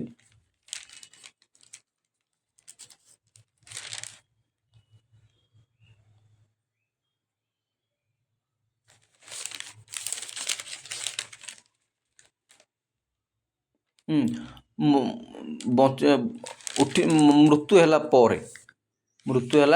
ପରେ ଆମେ ଯେଉଁ ପୁନରୁତ୍ଥିତ ହେବା, ସେତେବେଳେ କ'ଣ ହେବ?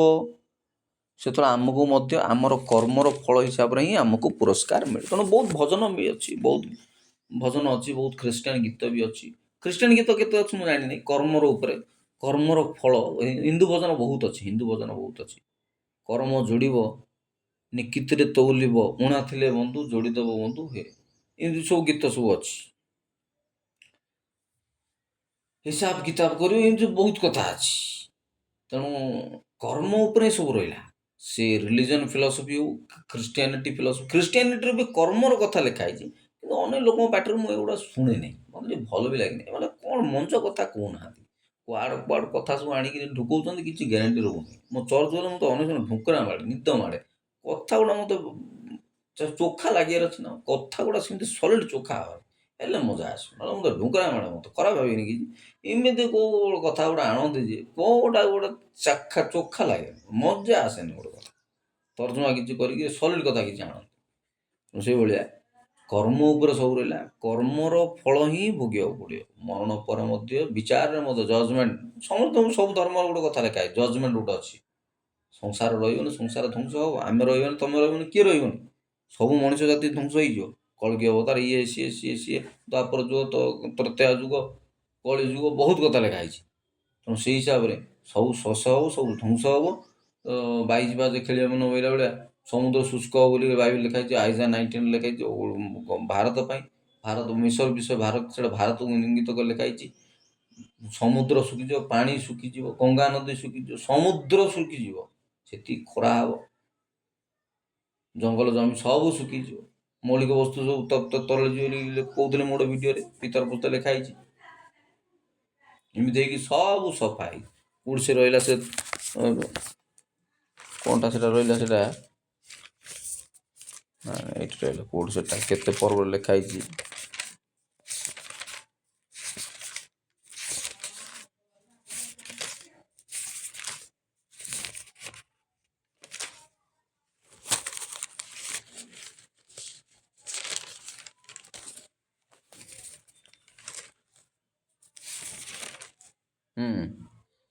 ଦ୍ୱିତୀୟ ପୁତ୍ର 3:10 ଲେଖା ହେଇଛି, 11 ବି ଲେଖା ହେଇଛି। ସେଇ ଦ୍ୱିତୀୟ ପୁତ୍ର 3:10-11 ସବୁ ଲେଖା ହେଇଛି ଯେ ସେଇଭଳିଆ କଥା। ସବୁ ମୌଳିକ ବସ୍ତୁ ସବୁ ପ୍ରଚଣ୍ଡ ଉତ୍ତାପରେ ତରଳିଯିବ। ପ୍ରଥମ ପୃଥିବୀ ଜଳରେ ଧ୍ୱଂସ ହେଇଥିଲା, ଦ୍ୱିତୀୟ ପୃଥିବୀ ଅଗ୍ନି ନିମନ୍ତେ ରକ୍ଷିତ ହୋଇଛି ବୋଲି ଲେଖିଛନ୍ତି ପିତର।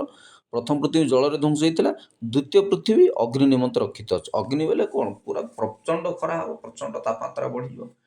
ଏବେ ତ 40-44 ବି ଗଲେଣି, ଆଉ 5-10 ବର୍ଷ ବେଳକୁ ବଢ଼ିକିରି କଂକ୍ରିଟ ଜଙ୍ଗଲ ହେତୁ, ଗଛ କଟା ହେତୁ, ଜଙ୍ଗଲ ପୋଡ଼ି ହେତୁ, ଘର କରିବାକୁ ଜାଗା ନ ମିଳିବା ହେତୁ, କୁଟୁକୁଟା ଜଙ୍ଗଲ ସଫା କରି ଲୋକ ରହିବା, ପାହାଡ଼ ପର୍ବତ ଖୋଳିକି ସବୁ ରହିବା। ଧୀରେ ଧୀରେ ପାଣି ସମସ୍ୟା ହେବ। ଆମେ ଯେତେ ଟେକ୍ନିକାଲ ଆଗେଇବା ସେତିକି ପ୍ରଭୁ ଆମକୁ ଡାଳେ ଡାଳେ ଗଲେ ପତ୍ର ପତ୍ରରେ ଯିବା, ସେମିତି ଚାଲିବ ଖେଳ। ଏମିତି ହେଇକି ସରିବ ସଂସାର, ବୁଝିଲେ ନା? ଏମିତି ହେଇ ସଂସାରଟା ସରିବ। ଘର ଦ୍ୱାର କଂକ୍ରିଟ ଜଙ୍ଗଲ ହେଇ ଟେମ୍ପରେଚର ବଢ଼ିକିରି, ଗଛ ଫଛ କାଟିକିରି, ଲୋକ ସଂଖ୍ୟା ବଢ଼ିକିରି, ତ କାଲି ନା ପରଦିନ ଦିନ ତଳେ ମୁଁ ପଢ଼ୁଥିଲି, ଓଡ଼ିଶା 2031ରେ ବୁଢ଼ା ହେଇଯିବ। 2031 ସୁଦ୍ଧା ଓଡ଼ିଶା ବୁଢ଼ା ହେଇଯିବ। ସବୁ ସାଉଥ ଇଣ୍ଡିଆର ଷ୍ଟେଟ୍ ମାନଙ୍କରେ ପପୁଲେସନ୍ କଣ୍ଟ୍ରୋଲ କରିଦେବା ଦ୍ୱାରା, ଏ ଯେଉଁ ମହିଳା ଆରକ୍ଷଣ ବିଲ୍ ଆଉ ଡିଲିମିଟେସନର କଥା ଚାଲିଥିଲା 8-10 ଦିନ ତଳେ, ଏ 4-6 ଦିନ ତଳେ ଘମାଘୋଟ ଚାଲିଥିଲା, ସେଟା ତ କାଟ୍ ଖାଇଗଲା ପାର୍ଲାମେଣ୍ଟରେ। ବଟ୍ କଥା ହେଉଛି, ଏ ଡିଲିମିଟେସନ ତ ଗଲା, ଆରକ୍ଷଣ, ମହିଳା ଆରକ୍ଷଣ ବିଲ୍ ତ ଗଲା, ରିଜର୍ଭେସନ ବିଲ୍ ତ ଗଲା।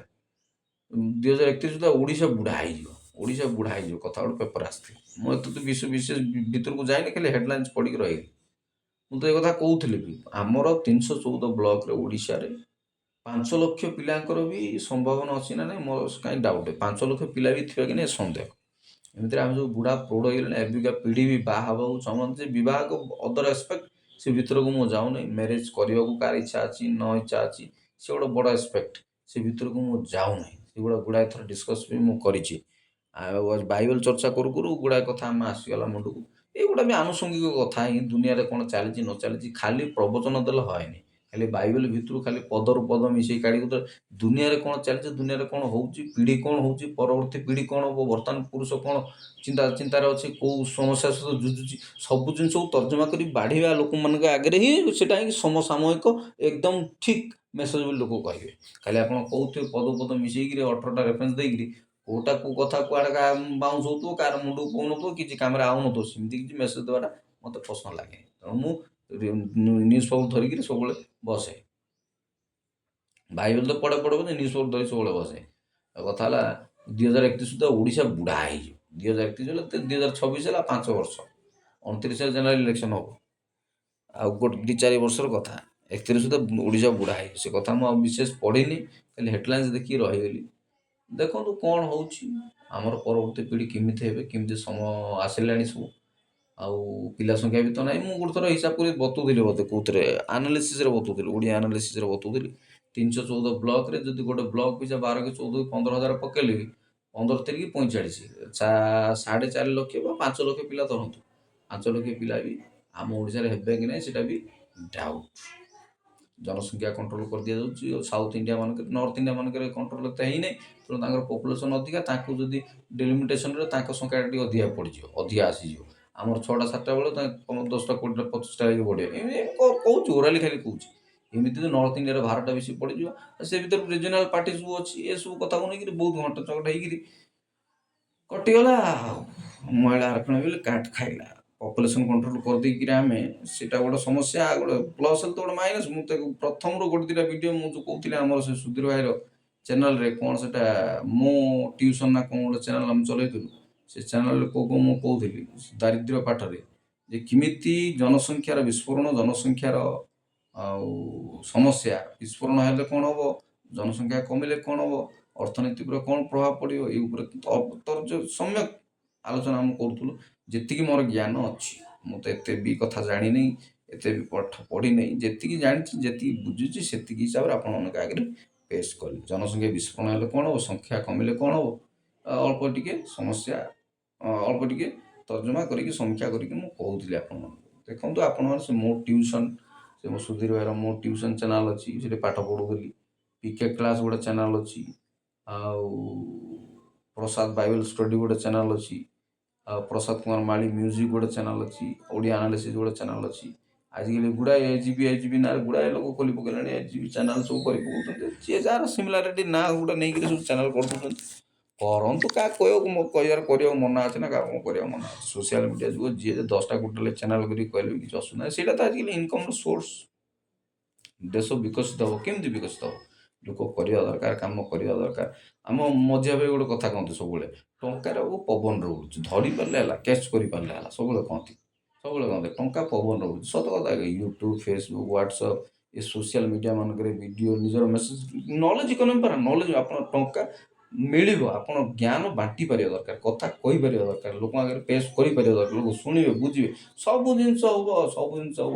ସନି ଲିଓନ ପ୍ରୋନୋଗ୍ରାଫି କରିକିରି, ପ୍ରୋନ୍ ଫିଲ୍ମ କରିକିରି କେତେ ଟଙ୍କା ଲୋକ କମେଇ ପଉଛନ୍ତି। ବେକାରିଆ ଫିଲ୍ମ, ବେକାରିଆ ରିଲ୍ ସବୁ କରିକିରି କେତେ କ'ଣ ଗନ୍ଧିଆ ଜିନିଷ ସବୁ କରିକିରି ପଇସା କମଉଛନ୍ତି। ହଁ ନା, ସବୁ ଜିନିଷର ଡିମାଣ୍ଡ ଅଛି, ସମସ୍ତଙ୍କ ଦୋକାନ ଚାଲିଛି। ଏକା ମଣିଷ, ଆମେ ହ୍ୟୁମାନ୍, ଆମେ କେଉଁ ସ୍ୱର୍ଗରୁ ଆସିନାହାନ୍ତି, କି କେଉଁ ସ୍ୱର୍ଗରୁ ଛିଡ଼ି ପଡ଼ିନାହାନ୍ତି, କି କେଉଁ ଦୂତ ନୁହଁନ୍ତି। ଆମେ ହ୍ୟୁମାନ୍, ୱି ହାଭ୍ ସେକ୍ସ, ଆମର ସେକ୍ସୁଆଲ୍ ଡିଜାୟାର ଅଛି, ସେକ୍ସୁଆଲ୍ ଇଣ୍ଟରେଷ୍ଟ ଅଛି, ସବୁ ଖାଇବା ପିଇବା, ପିନ୍ଧିବା, ହଗିବା, ମୁତିବା, ସବୁ ଜିନିଷର ଇଣ୍ଟରେଷ୍ଟ, ଇଚ୍ଛା, ସବୁ ଜିନିଷ ଆମର ଅଛି। କେଉଁଟା ନଥାଏ କି ନାହିଁ। ଆମେ ମଣିଷ, ୱି ଆର୍ ହ୍ୟୁମାନ୍, ଫ୍ଲେଶ୍, ଆମେ ଗୋଟେ ମାଂସ ମାତ୍ର। ଭାବିଲେ ଗୋଟେ ମାଂସ। ମଣିଷର ପ୍ରବୃତ୍ତି ଅଛି, ଖାଦ୍ୟ ପ୍ରତି ଲୋଭ, ପିନ୍ଧିବା ପ୍ରତି ଲୋଭ, ଶୋଇବା ପ୍ରତି ଲୋଭ, ଶୋଇବୁ, ଖାଇବୁ, ହଗିବୁ, ମୁତିବୁ, ସବୁ ଜିନିଷ ଫ୍ଲେଶ୍ ପରା, ଫ୍ଲେଶ୍, ୱି ଆର୍ ଫ୍ଲେଶ୍, ଆମେ ଗୋଟେ ମାଂସ।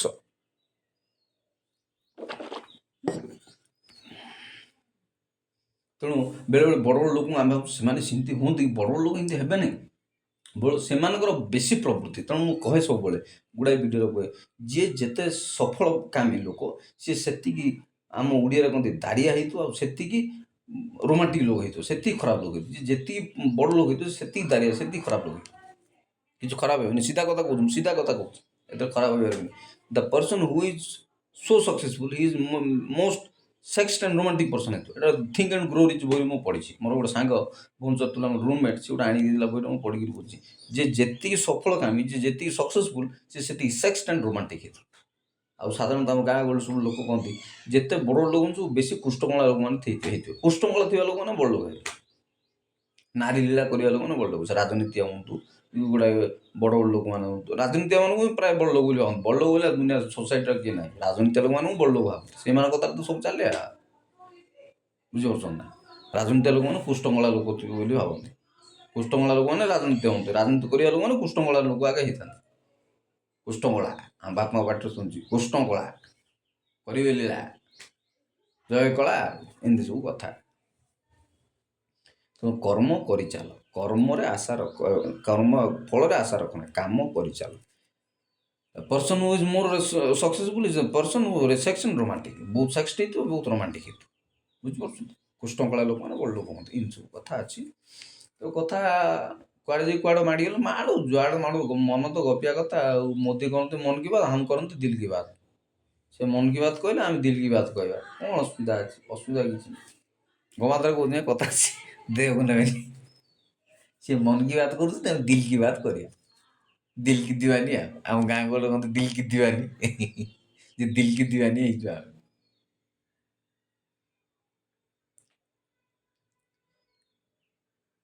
ହଉ, ଏଇ ତ ଦୁନିଆ ଆଉ କ'ଣ। ଆଉ କ'ଣ ଗପିବା, କ'ଣ କଥା ହେବା କୁହନ୍ତୁ? ବାଇବେଲ ଚର୍ଚ୍ଚା କଲେ କି ସମୟ, କର୍ମ କରିଚାଲ, ଆଶା ରଖ ନା, ଫଳରେ ଆଶା ରଖ। ନିଷ୍କାମ କର୍ମ, ନିଷ୍କାମ କର୍ମ କରିବାରେ ଆପଣଙ୍କୁ ହେଇପାରେ କିମ୍ବା ଆପଣଙ୍କ ପରବର୍ତ୍ତୀ ପିଢ଼ି ହେଇପାରନ୍ତି, ଯାହାକୁ ବି କିଛି ନା କିଛି ପ୍ରଭୁ ପୁରସ୍କାର ଦେବେ।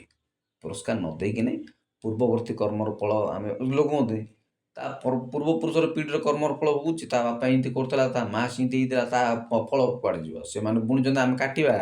ଆସିଲ ମୋଟାମୋଟି କଥାକୁ, ଯାହା ବୁଣିବ ତାହା କାଟିବ। ବାପା ଯାହା ବୁଝନ୍ତି ପୁଅ ସେୟା କାଟିବ।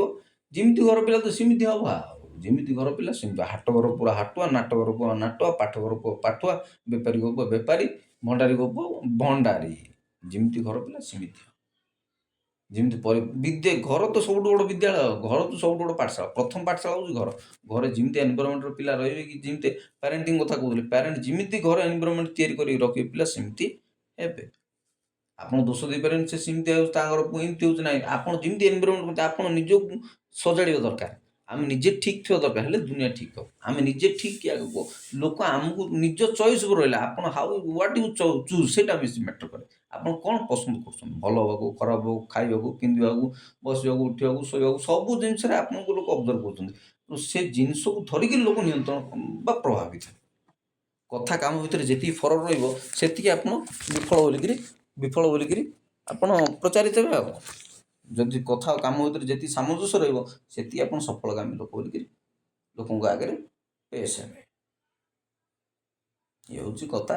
ତେଣୁ ପିଲା ଆପଣଙ୍କୁ ଦେଖୁଛନ୍ତି, ଆପଣଙ୍କ କଥା ଶୁଣିବା ଆଗରୁ ଆପଣଙ୍କ ଜୀବନଶୈଳୀ, ଆପଣ ଖାଇବା ପିଇବା ଉଠିବା, ସବୁ ଜିନିଷ ଆପଣଙ୍କୁ ସେ ଅନୁକରଣ। ପିଲା ସାଧାରଣତଃ ଅନୁକରଣକାରୀ, ଅନୁସରଣ ନାହିଁ, ଅନୁକରଣ। ଅନୁସରଣ ସେମାନେ କରନ୍ତି, ଫଲୋଅର୍ସ ଯାହା କହନ୍ତି। ଆଜିକାଲି ତ ଟର୍ମ ସବୁ ବଦଳି, ଟର୍ମ ସମସ୍ତେ ପରିଚିତ।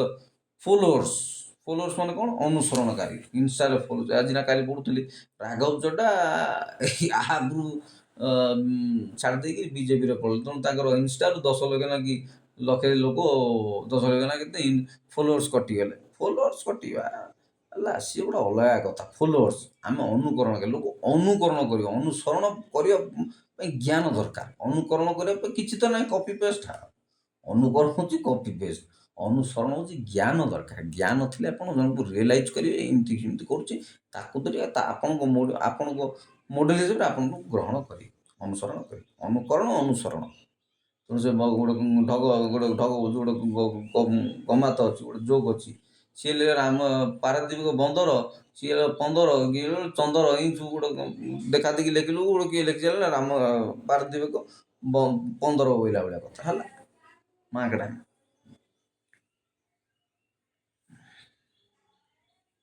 ହେଉଛି କଥା। ଆମେ ନିଜେ ନିଜେ ସୁଧାରିବା, ବଦଳିବା, ନିଜେ ବଦଳିଯାଅ, ଦେଶ ବଦଳିଯିବ। ତେଣୁ ମୁଁ ସାଧାରଣତଃ ମୁଁ ଜାଣିନଥିଲି ଯେ, ମୁଁ ବୁଝିଗଲି ବାଳକ ଦୋଷୀ ପଡ଼ିକି 8-10 ବର୍ଷ ତଳେ ମୁଁ ବୁଝିଯାଇଛି ଯେ ନିଜ ଉପରେ ସବୁ ରହିଲା। ନିଜେ ତମେ କେମିତି ହେବ, କେମିତି ଖାଇବ, କେମିତି ପିନ୍ଧିବ, କେମିତି ଉଠିବ, ଏସବୁ ଜିନିଷ ଲୋକ କିନ୍ତି ଅବଜର୍ଭ କରୁଛନ୍ତି। ନ ଜାଣିଲା ବେଳେ ଆପଣଙ୍କୁ ଅବଜର୍ଭ କରୁଛନ୍ତି, କେମିତି ଖାଉଛି, କେମିତି ବସୁଛି, କେମିତି। ତାକୁ ଧରିକି ଆପଣଙ୍କୁ ଲୋକ ତ ସାଧାରଣତଃ ଜଜମେଣ୍ଟାଲ ଲୋକ, ସାଧାରଣତଃ ଫଟାଫଟ କମେଣ୍ଟ ମାରିଥାଏ। କମେଣ୍ଟ ସିଏ ତ ସେମିତିକା, ଆପଣ ଯଦି 4 ଦିନ କୁର୍ତ୍ତା ପଞ୍ଜାବୀ ପିନ୍ଧି ବୁଲିବେ ବୋଲେ ସିଏ ସବୁବେଳେ ଖାଲି ପଞ୍ଜାବୀ ପଞ୍ଜାବୀ ପିନ୍ଧିକି ବୁଲୁଥିବରେ କିଛି ନାହିଁ। ସାଧାରଣତଃ ଫଟାଫଟ ଲୋକମାନେ ଦେଇଦେବେ ଫାଟାଫାଟ ତାଙ୍କୁ ବୁଝିବେନି ଯେ କ'ଣ ପାଇଁ କିଛି ତ ନାହିଁ। ऐसे समझे लोग को से ଗୋଟେ କଥା ଗୀତ ଅଛି ଲୋକ ତ କୁछ ତ ଲୋग कहेंगे उनका काम है कहना। ତାଙ୍କ କାମ ହେଉଛି କହିବା କହିବା ଚର୍ଚ୍ଚା କରିବା।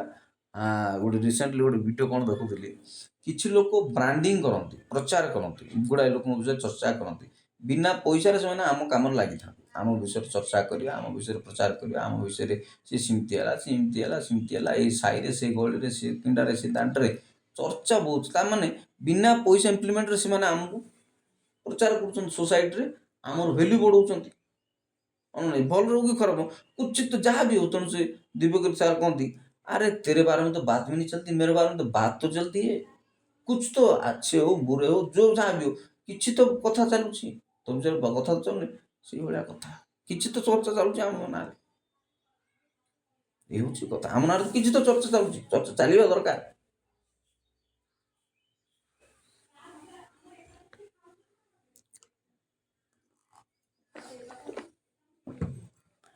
तेरे बारे में बात भी तो नहीं चलती मेरे में बात तो चलती है कुछ तो चलती है। जनक विषय एत चर्चा हो चर्चा चलुनी सी गोटे सफलकामी व्यक्ति क्या जी भी हूँ मुझे आपण मान मोदी मोदी ना भी से चर्चा होती चर्चा होती आलोचना होती सी गोटे सफलकामी व्यक्ति। आपणकर पदपदवी थाऊ न थाऊ किसी लोग हारीगले भी चर्चा चले किसी लोग फिल्म न गले भी अरे एत दिन तार फिल्म हो जेकोसी विषय चर्चा चलिए गोटे छोटिया कथा कि जन ना बात चलवा भी छोटिया कथा ना से मानकर चले जो मनकर भैल्यू थाए कथा।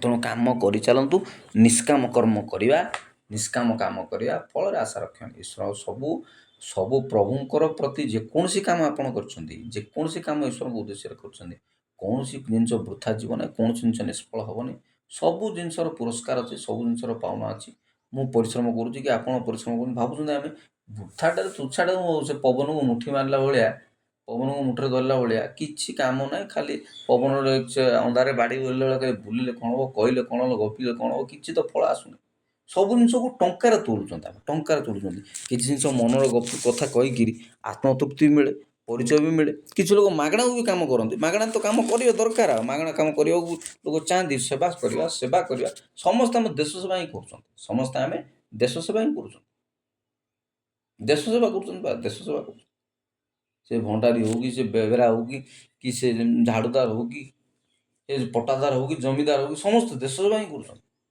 तेणु रिसेंटली गोटे वीडियो देखते मोदी जी से कहते 2047 निरंतर काम करना पड़ेगा सबको निरंतर काम करना पड़ेगा तब जाके देश विकसित बने डेवलपमेंट बने समस्त को काम करें पड़े समस्त एवं आम चौथा इकोनॉमी थी आम पंचम इकोनॉमी को पढ़ा फिफ्थ इकोनॉमी पढ़ाई फिफ्थ इकोनॉमी पढ़ाई आस ब्रिटेन आम आगू पलैला ब्रिटेन को पथर पकड़ आम 4 जाइए ब्रिटेन पुणी 4 की पलैला आम पुणी आगू पलैला 2 मास युद्ध कौन लगे इरान अमेरिका युद्ध आम अर्थव्यवस्था सब धूलिसा देगला ध्वंस हो पृथ्वी व्यवस्था धूलिसा देगला से अमेरिकार अधा विपन सरीगला से इरान छोटिया छोटिया कौन गोटे विपन खंड लगे सब बड़ बड़ जहाज युद्ध जहाज सब उड़े दूसरी से भाया कथा कल तो ना आज आलोचना चलती आलोचना विफल इरान पछमुचा दूसरी बोला ना आम से आलोचना फालोचना जीवानी किसी करवार युद्ध को जाऊनी कथा हूँ इकोनॉमी पूरा धूलिसा देगा आम चौथार थे पंचम पुणी पड़ा किमी कले तृतीय को तृतीय को जावाई तो 2027 टार्गेट दिखाई अमित शाह जी गोटे थर वीडियो मुझे 2027 भितर आम तृतीय इकोनॉमी हवा कि हवा हवा हवानी केमी से आदम हवा बोला भाया हवा आदम हेल्ले तो हवा हम आदम ना हवा केमी हम प्रथम आदम हबार अच्छे हवा आए ना आदम ठीक अच्छी कि कह आदम हो कह आदम तो है ना हवा केमी हम आदम है कि आगे कह हवा कथा चिंता ହବା ହବା ଆଉ କ'ଣ ହବା ହବା ଆଗ ଆଦମ ତାପରେ ହବା ହବା ହବା ହବା ସେ ହବା ହବା ୱିଦାଉଟ୍ ଗୀତ ଗୋଟେ ଅଛି ସିଏ ଭଳିଆ ଆଗେ ଆଦମ ହଉ ତାପରେ ହବା ହବ ତମେ ଆଦମ ହବନି ହବା କେମିତି ହବ ଏଇଭଳିଆ କଥା। ତେଣୁ ଆଗ ତୃତୀୟ ଇକୋନୋମିକ୍ ହେବାକୁ ହେଲେ ଆଦମ ଆଗେ ହବାର ଅଛି ହେଲେ ତାପରେ ହବା ହବ ବିନା ଆଦମରୁ ହବା ହେଇନି ରେ ବାପା ପ୍ରଥମେ ଆଦମ।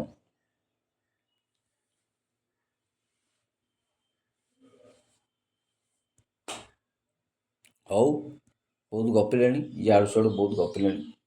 ବାଇବେଲ୍ ଷ୍ଟଡ଼ି ଏଇଥିପାଇଁ ଯେ ଆଜି ସଣ୍ଡେ ତ ସେଥିପାଇଁ ଟିକେ ବାଇବେଲ୍ ଷ୍ଟଡ଼ି କରିଦେଉଛି ଦୁଇ ଚାରିପଦ ଇଆଡ଼ୁ ସିଆଡ଼ୁ ବି କଥା ହେଉଛି କେଉଁ ଅନେକ ଭୁଲ ଭଟକା ବି ହେଉଛି ଶବ୍ଦର ତାଳମେଳ ବି ଅନେକ ସମୟରେ ରହୁନି କ୍ଷମା ଚାହୁଁଛି।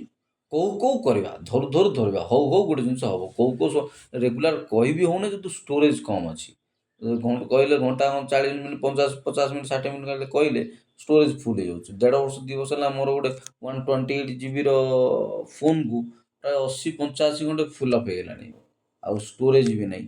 ଏସବୁ ପରିସ୍ଥିତିକୁ ନେଇକରି ମୁଁ ଟିକେ ସୀମିତ ମାତ୍ରାରେ କାମ କରିବା ବାଧ୍ୟ ହେଉଛି ଆଉ ଷ୍ଟୋରେଜ୍ ଯେହେତୁ ନାହିଁ ଫୋନ୍ ହ୍ୟାଙ୍ଗ୍ ହେଇଯାଉଛି ହିଟ୍ ହେଇଯାଉଛି ଗରମ ହେଇଯାଉଛି ଫୋନ୍ ସବୁବେଳେ ଖୁଡ଼ୁ ଖୁଡ଼ୁ ମୁଡ଼ୁ ମୁଡ଼ୁ ସେ ଫୋନ୍ ବି ଠିକ୍ସେ କାମ କରୁନି ହ୍ୟାଙ୍ଗ୍ ହେଇଯାଉଛି ଫୋନ୍। ଏସବୁ ପରିସ୍ଥିତି ଯେହେତୁ ମୁଁ ଟିକେ ସୀମିତ ମାତ୍ରାରେ କାମ କରୁଛି ଦିନେ ଦିନ କାଲି ଟିକେ ବନ୍ଦ ରହିଲେ ଆଜି ପୁଣି ପ୍ରାୟ ଘଣ୍ଟାଏ କି ବଳଗା ହେଇଗଲାଣି ଗପୁଛି ମୁଁ ଆପଣଙ୍କ ଆଗରେ ସହିତ। ତେଣୁ ଏସବୁ ଜିନିଷକୁ ନେଇକି ଚାଲିଛି ଦେଖାଯାଉ ଈଶ୍ୱରଙ୍କ ଇଚ୍ଛା କ'ଣ ହେବ ଯାହା ଈଶ୍ୱର କରିବେ ସେଟା ପ୍ରାଣୀର ମଙ୍ଗଳ ପାଇଁ। ଯାହା ବି ହୁଏ ଦୁନିଆରେ ଯାହା ବି ହୁଏ ଆପଣ ଭାବୁଥିବେ କ'ଣ ଇଏ ହେଇଗଲା ସିଏ ହେଲା ଲୋକ ମରିଗଲା ମା ମରିଗଲା ବାପା ମରିଗଲା ଭାଇ ମରିଗଲା ଭଉଣୀ ମରିଗଲା ଭାଉଜ ମରିଗଲା ଜୋଇଁ ମରିଗଲା ଯିଏ ଯାହା ବି ଈଶ୍ୱର କରନ୍ତି ପ୍ରାଣୀର ମଙ୍ଗଳ ପାଇଁ ଯାହା ବି କରନ୍ତି ଇଭେନ୍ ଆପଣ ଗୋଡ଼ ହାତ କଟିଯାଉ ଗୋଡ଼ ହାତ ଭାଙ୍ଗିଯାଉ କି ଥାନା ଭିତରେ ପଶିଯାଆନ୍ତୁ ଯାହା ବି ହେଉଛି ହଉ ପଡ଼ିଗଲେ ଛିଡ଼ିଗଲେ ଉଡ଼ିଗଲେ ବୁଡ଼ିଗଲେ କି ଜ୍ୱର ହେଇଗଲା ଝାଡ଼ା ହେଇଗଲା ପାନ୍ତି ହେଇଗଲା ଗୋଡ଼ ହାତ ଭାଙ୍ଗିଗଲେ ଯାହା ହେଲା ଈଶ୍ୱର ଯାହା କରନ୍ତି ପ୍ରାଣୀର ମଙ୍ଗଳ ଦୁନିଆର ଭଲ ପାଇଁ ପ୍ରଭୁ କରନ୍ତି। ଆମେ ସେ ଜିନିଷକୁ ବୁଝିବାରେ ଆମର ଚିନ୍ତାଧାରା ନଥିବା ହେତୁ ଆମର ଦୃଷ୍ଟିକୋଣ ନଥିବା ହେତୁ ଆମେ ସବୁବେଳେ ରିଏଲାଇଜ୍ କରିପାରୁନୁ ଯେ ଏଇଆ ହେଇଗଲା ସିଆ ହେଇଗଲା ପଡ଼ିଗଲି ଭାଙ୍ଗିଗଲି ଯେ ତା ହେଇଗଲା ଗାଡ଼ି ପଡ଼ିଗଲା ଘର ଭାଙ୍ଗିଗଲା ନଈ ବଡ଼ି ପଳାଇଲା ଭୂମିକମ୍ପ ହେଇଗଲା ଆଉ କି ସୁନାମି ପଳେଇଆଇଲା ଫ୍ଲାଇଟ୍ ଛିଡ଼ିଗଲା ଉଡ଼ିଗଲା ବୁଡ଼ିଗଲା ମରିଗଲା ଗଛ ପଡ଼ିଗଲା ଇଏ ହେଇଗଲା ସିଏ ହେଇଗଲା କିଛି ନାହିଁ। ଈଶ୍ୱର ଯାହା କରନ୍ତି ପ୍ରତିଟି କ୍ଷେତ୍ରରେ ପ୍ରାଣୀର ମଙ୍ଗଳ ପାଇଁ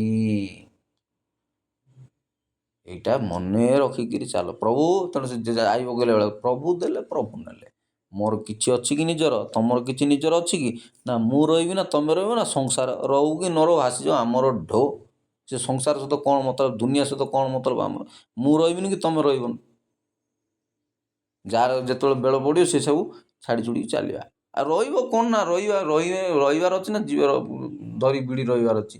ତେଣୁ କାଲି ନା କାଲି ଗୋଟେ କୋଟେସନ୍ ପଢ଼ୁଥିଲେ ପ୍ରଥମ ନାହାନା जन्म होने के बाद पैदा होने के बाद प्रथम नहाना प्रथम गाधेଇବା ଲୋକଙ୍କ ଦ୍ୱାରା ହେବେ ଆଉ ଲାଷ୍ଟ ଡେଥ୍ ହେଲା ପରେ ଶେଷ ସ୍ନାନ ବି ଲୋକଙ୍କ ଦ୍ୱାରା ହୁଏ ଲୋକ ଗାଧାନ୍ତି।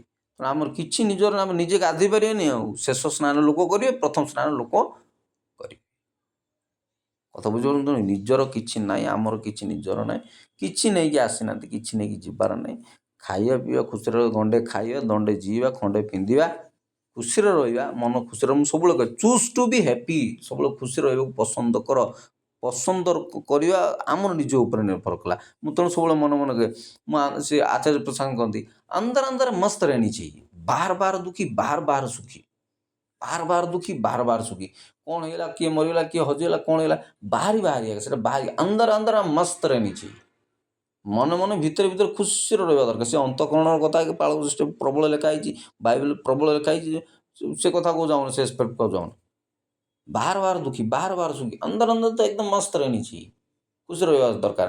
ବାପା ଯିବେ ମା ଯିବେ ଭାଇ ଯିବେ ଭଉଣୀ ଯିବେ ମା ଯିବେ ଭାଉଜ ଯିବେ ଜୋଇଁ ଯିବେ ସବୁ ଚାଲିବେ ମୁଁ ଯିବି ତମେ ଯିବ ସମସ୍ତେ ଯିବେ କିଏ ରହିଛି କିଏ ରହିବ ଏମିତିରେ ବି ଅଧା ବର୍ଷ ସରିଗଲାଣି 30 32 35 ବର୍ଷ ହେଇଗଲାଣି 40 ହେଇଯିବା 5 ବର୍ଷ ପରେ ସରିଲା 40 ହେଇଯିବ ଆମେ ଅଧା ବର୍ଷ ହେଇଗଲାଣି ବାପା ମା ତାଙ୍କେ ତ କ'ଣ ଯେ ପିଲା ଜନ୍ମ କଲେ ଇଏ କଲେ ସିଏ କଲେ ସବୁ କରିଦେଇ ପଳେଇଲେ ସରିଲା କଥା ତାଙ୍କ ଲେଖାରେ ତାଙ୍କେ ବି କିଏ ରହିବେ ଭାଇ ଭାବୁଥିବ ହଁ ମୋର ପଡ଼ିବ କେତେବେଳେ ଚାଲିଯିବ ଜୀବନ କେତେବେଳେ ପଡ଼ିବ ଠିକ୍ ନାହିଁ ହଠାତ୍ କାହାକୁ ହାର୍ଟଚୋକ୍ ହଠାତ୍ କାହାକୁ କ'ଣ ହେଇଯାଉଛି ତେଣୁ ନିଜେ ଖୁସିରେ ବଞ୍ଚିଯା ଆଜିକ ପାଇଁ ବାଟୋଇରେ ବାଟ। ଏମିତି ଏ ଜୀବନଟା କେବେ ଫୁଲ କେବେ କ'ଣଟା ଭାବିବାର କିଛି ନାହିଁ। ବଞ୍ଚିଯା ଆଜିକ ପାଇଁ ବାଟୋଇରେ ବାଟୋଇ।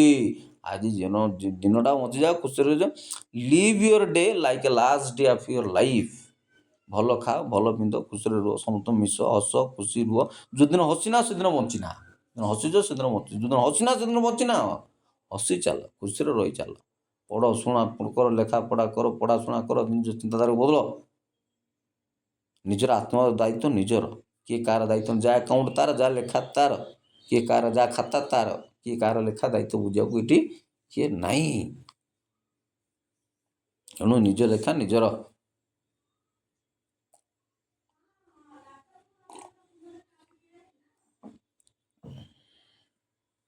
ଏ ହେଉଛି କଥା। ତେଣୁ ଖୁସିରେ ରହିବା, ଯେତିକି ପାରିବା ଲୋକଙ୍କୁ ସାହାଯ୍ୟ କର, ସେବା କର। ବାପାଙ୍କର ବାଧ୍ୟ ହେବା, ସେବା କରିବା। ଏମିତି ନାହିଁ ଯେ ମୁଁ ସ୍ୱାର୍ଥପର କଥାବାର୍ତ୍ତା କରୁଛି ବୋଲି ନା, ବାସ୍ତବିକ କଥା ଏଇଟା। ତା ବୋଲିକିରି ବାପା ମାଆର ସେବା କରିବାନି, ବାପା ମାଆକୁ ଅବହେଳା କରିବା। ଭାଇ ଭାଇ ଭିତରେ, ଆଜି ତ ପଢ଼ୁଥିଲି, ଭାଇ ଭାଇ ଭିତରେ ପ୍ରେମ ରହିବା ଦରକାର। ଯଦି ପ୍ରେମ ନାହିଁ ତୁମ ପାଖରେ, ତେବେ ତ ଭଗବାନ ନାହାନ୍ତି ତୁମ ପାଖରେ। ଆଉ ଆଜି କାଟିଦେଲି ଗୋଟେ ବର୍ଷ କରୁଛି, ସେ ଉପରେ ଚର୍ଚ୍ଚା କରିବି ବୋଲି ହବ କିରି ଇଆଡ଼େ ସବୁ ପଳେଇ ଆସେ, କର୍ମ ଉପରୁ ପଳେଇ ଆସେ। ଭାଇ ଭାଇ ଭିତରେ ଯେଉଁଠି ପ୍ରେମ ନାହିଁ, ଯେଉଁଠି ଭାଇ ଭିତରେ ପ୍ରେମ ନାହିଁ, ଭଉଣୀ ପ୍ରେମ ଯେଉଁଠି ନାହିଁ ସେଠି ଶୈତାନ ଅଛି। ଯେଉଁଠି ପ୍ରେମ ଅଛି ସେଠି ଈଶ୍ୱର ଅଛନ୍ତି। ତେଣୁ ଯୌନ ପୁସ୍ତକରେ ଗୋଟେ କଥା ଲେଖା ହେଲା, ଈଶ୍ୱର ତ ପ୍ରେମ, ଈଶ୍ୱର ତ ପ୍ରେମ। କେଉଁଠି ଲେଖା ହେଲା ଏଇଟା? କାରଣ ଈଶ୍ୱର ତ ପ୍ରେମ ପ୍ରଥମ ଯୋହନ 5:4 ପର୍ବ 8 ପଦରେ ଲେଖା ହେଇଛି। କାରଣ ଈଶ୍ୱର ତ ପ୍ରେମ, ପୁଣି ସେଇ କଥା 16 ପଦରେ ଲେଖା ହେଲା, ଈଶ୍ୱର ତ ପ୍ରେମ। ପ୍ରେମ ହିଁ ଈଶ୍ୱର।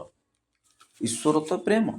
ଯଦି ପ୍ରେମ ନାହିଁ ସେଠି ଆଉ ଯାହା ବି ଥାଏ କିଛି ଆଉ ଆବଶ୍ୟକତା ନାହିଁ। ଈଶ୍ୱର ତ ପ୍ରେମ। Love is God, God is love. କାରଣ ଈଶ୍ୱର ତ ପ୍ରେମ, ପ୍ରେମମୟ ଈଶ୍ୱର, ପ୍ରେମ ସ୍ୱରୂପ ଈଶ୍ୱର। ସେ ଜଗତକୁ ଏଡ଼େ ପ୍ରେମ କଲେ ଯେ ଆପଣ ଅଦ୍ୱିତୀୟ ପୁତ୍ରଙ୍କୁ ଦାନ କଲେ।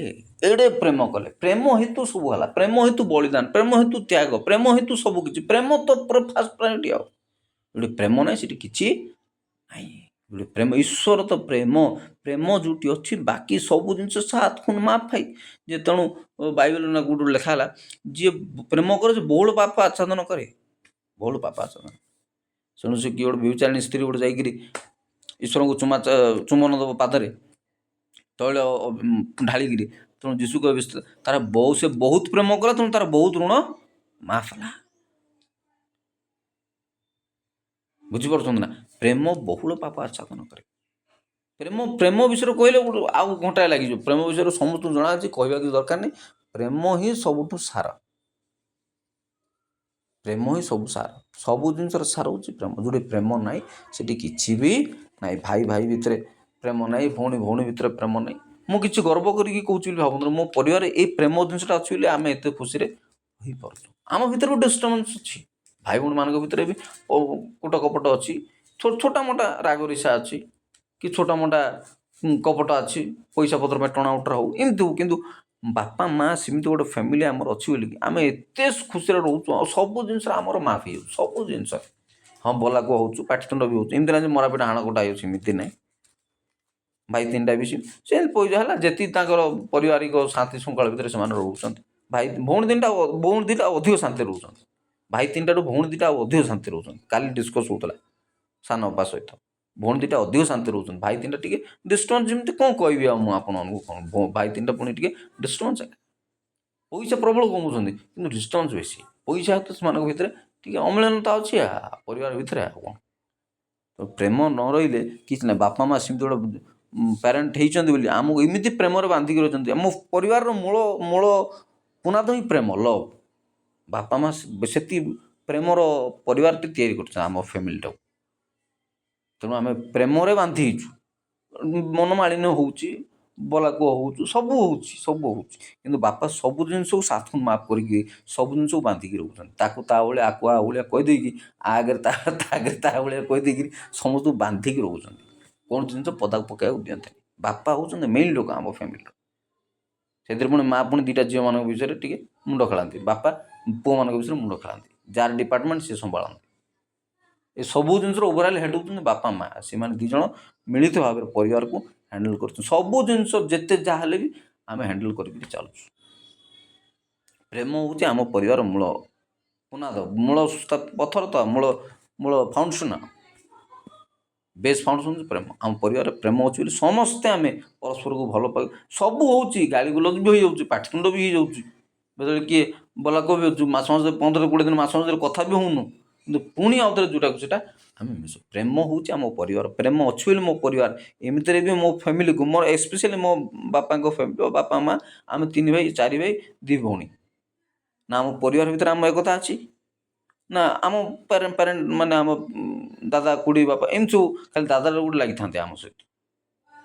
8-10 ବର୍ଷ ହେଲା ଗାଁ ସହିତ ସଂଘର୍ଷ ଚାଲିଛି ଇତ୍ୟାଦି କଥା ଅଛି, ସବୁ ପର୍ସନାଲ କଥା ମୁଁ ଆପଣମାନଙ୍କୁ ବୁଝାଉନି, କିନ୍ତୁ ପ୍ରେମ ହେଉଛି ଆମ ପରିବାର ମୂଳ ପୁନାଦ, ମୂଳ ପଥର ପ୍ରେମ। ବାପାଙ୍କର ପ୍ରାର୍ଥନା, ମାଆଙ୍କର ସେବା, ମାଆଙ୍କର ସେବା କଥା କହିବି ନାହିଁ, ତ୍ୟାଗ କଥା କହିବି ନାହିଁ, ସିଏ କହିବାଟା ହିଁ ଧୃଷ୍ଟତା ନାହିଁ, ସେଇଟା କହିବା ପାଇଁ ମଧ୍ୟ ମୁଁ ଯୋଗ୍ୟ ନାହିଁ। ମାଆଙ୍କର ସେବା ଆଉ ତ୍ୟାଗର କହିବା ପାଇଁ ମଧ୍ୟ ମୁଁ ଯୋଗ୍ୟ ନାହିଁ। ମା ଇଜ୍ ମା ସବୁ ମାଡ଼ ବାଜିଲେ ତ ଆଗେ ମାଆଟା ପାଟିରୁ ମା ବାହାରିବ, ଆଉ ମା ବାହାରିବ ଆଗ, ମା ଲୋ ବୋଲିକି ବାହାରିବ, ମା ଗୋ ବୋଲି ବାହାରିବ। ମା ହେଉଛି ସେବା ଆଉ ତ୍ୟାଗର ପ୍ରତୀକ। ମା ହେଉଛି ପ୍ରଥମ ଶବ୍ଦ ଯେଉଁଟା ପୃଥିବୀରେ ମନୁଷ୍ୟ ପ୍ରଥମ ଉଚ୍ଚାରଣ କରି ଜନ୍ମ ହେଲା ପରେ ମା। ତେଣୁ ତା'ର ଶେଷ ନାହିଁ କି ଅନ୍ତ ନାହିଁ, ସେ ଆଦି ଅନ୍ତ ଅକ୍ଷ, ସେ ପରମାତ୍ମା। ମା ହେଉଛି ପରମାତ୍ମା, ସେ କଥାକୁ ବେଶୀ ଚର୍ଚ୍ଚା କରିବି ନାହିଁ, ମାଆକୁ ଯିବି ନାହିଁ। ମା ହେଉଛି ପରମାତ୍ମା, ପରମାତ୍ମା, ମା ଇଜ୍ ଗଡ଼୍। ମା ଅନ୍ତରେ ସେମିତି କାମ କରି ପ୍ରଭୁ ଆମକୁ ବନେଇଛନ୍ତି। ଆମ ପରିବାର ମେନ୍ ଫାଉଣ୍ଡେସନ୍ ହେଉଛି ପ୍ରେମ, ଲଭ୍, ପରସ୍ପର ଯେତେ ପାଟିତୁଣ୍ଡ ହେଲେ ପୁଣି ଅଧଘଣ୍ଟା ଘଣ୍ଟା 2 ଦିନ 3-4 ଦିନ ପରେ ପୁଣି ମନ ମିଶିଛେ, ପୁଣି ଆମେ ଚାଲୁ। ଖାସ୍ କରିକି ବାପା ମା' ଆମକୁ ସେମିତି ବଣ୍ଡିଂରେ ଫ୍ୟାମିଲିଟାକୁ ବଞ୍ଚେଇକି ରଖିଛନ୍ତି। ଏତେ ସବୁ ଘନଘଟା ପରିସ୍ଥିତିରେ ମଧ୍ୟ କେବେ ପ୍ରଭୁ ଆମକୁ ଅଭାବ ଭାବୁଛନ୍ତି। ଆମର ମଝିଆ ଭାଇ, ଆମର ମିଟୁ ସବୁବେଳେ କହିବ, ବାପାଙ୍କର ପ୍ରାର୍ଥନା ପାଇଁ ଆମକୁ କେବେ ଅଭାବ ଭାବୁ ଦେଇନାହାନ୍ତି, କେବେ ଭୋକ ରହିବାକୁ ପଡ଼ୁନାହାନ୍ତି, କାରଣ ସେ ଧାର୍ମିକ ଲୋକ। ଧାର୍ମିକ ଲୋକର ପିଲାମାନେ କେବେ ଅଭାବ ହେବେ ନାହିଁ, କେବେ ଭିକ ମାଗିବେ ନାହିଁ, କେବେ ଅଭାବ ନାହିଁ। ଭାଇ 3 ସବୁବେଳେ ପଇସା ପତ୍ର ସ୍ୱଚ୍ଛଳରେ ଜୀବନ ବଞ୍ଚୁଛନ୍ତି। କିନ୍ତୁ ଆମ ଭିତରେ ମନ ମାଳିନି ଆଉ କ'ଣ, ଏମିତି କେତେବେଳେ କ'ଣ କଥା କଟାରେ ତୁ ନେଇଥିଲୁ ମୋତେ ଦେଉନୁ, ମୁଁ ଦେଇଥିଲି, ମୁଁ ଆଗ ଦେଉଛି କିଛି ଦେଉନି, ଏମିତି ଟଣାଟରା ଆଉ। ଭାଇ ପିଲାମାନଙ୍କର ବୁଦ୍ଧି ତା, କିନ୍ତୁ ଦରକାର ପଡ଼ିଲେ ଜି ଜାନ୍ ବି ଦେବାକୁ ରେଡ଼ି ହେବେ, ସବୁ ଜି ଜାନ୍ ବି ଦେବାକୁ ରେଡ଼ି ହେବେ, ଜି ଜାନ୍ ବି ଦେବାକୁ ରେଡ଼ି ହେବେ। ଏ ସବୁ ଭିତରେ କୋଡ଼ିନେଟ୍ କରନ୍ତି ବାପା। ଆମ ପିଲାଙ୍କ ଭିତରେ 4-4ଟା ପୁଅ 2-2ଟା ଝିଅ କୋଡ଼ିନେଟ୍ କରନ୍ତି ବାପା। ଏସବୁ ଜିନିଷରେ କାହାର ଦେହ ପା ଖରାପ ହେଲା, କ'ଣ ହେଲା ଇତ୍ୟାଦି କଥା କୋଡ଼ିନେଟ୍ କରନ୍ତି ବାପା। ଆଉ ବାପାଙ୍କ କଥା ଶିରୋଧାର୍ଯ୍ୟ, ସେ କଥାକୁ କାଟିବାରେ କାହାର ନାହିଁ। ଯଦିଓ ମନେ ମନେ କୁସୁଥିବ ଆମେ, ବାପା ଏମିତି କହୁଛନ୍ତି, କିନ୍ତୁ ତାଙ୍କ ଆଗରେ କିଛି କହିପାରିବୁ ନାହିଁ। ସେ ଯାହା ଅର୍ଡ଼ର କଲେ ଫୋନ୍ ହେଲା ମାନେ ଫଟାଫଟ। ପ୍ରେମ ହେଉଛି ଆମ ପରିବାରର ଫାଉଣ୍ଡେସନ୍। ତେଣୁ ଈଶ୍ୱର ତ ପ୍ରେମ। ମୋର ମନେ ଅଛି, ଆମେ କିଛିଟା ଆମେ ବି ଅଭାବୀ ପରିବାର, ଏମିତି ବି ରିଚ୍ ଫ୍ୟାମିଲି ନୁହଁ ଯେ ସବୁବେଳେ ଖାଲି ଗୋଟେ ଇଏ ହେଇକିରି, କିନ୍ତୁ ସେ କଥା ତ ରିଚ୍ କଥା ତ କହିବି ନା, ସେ କଥା ଅଲଗା କଥା। ମୋର ଯେତିକି ମନେ ପଡ଼ୁଛି, ଆମର ଗୋଟେ ଟିଣ ଘର ଥାଏ, ଏବେ ସେଇଟା ଦଦରା ଖଣ୍ଡ ଭଙ୍ଗା ଦଦରା ହେଇଗଲାଣି, ଭଙ୍ଗା ଦଦରା ହେଇଗଲାଣି।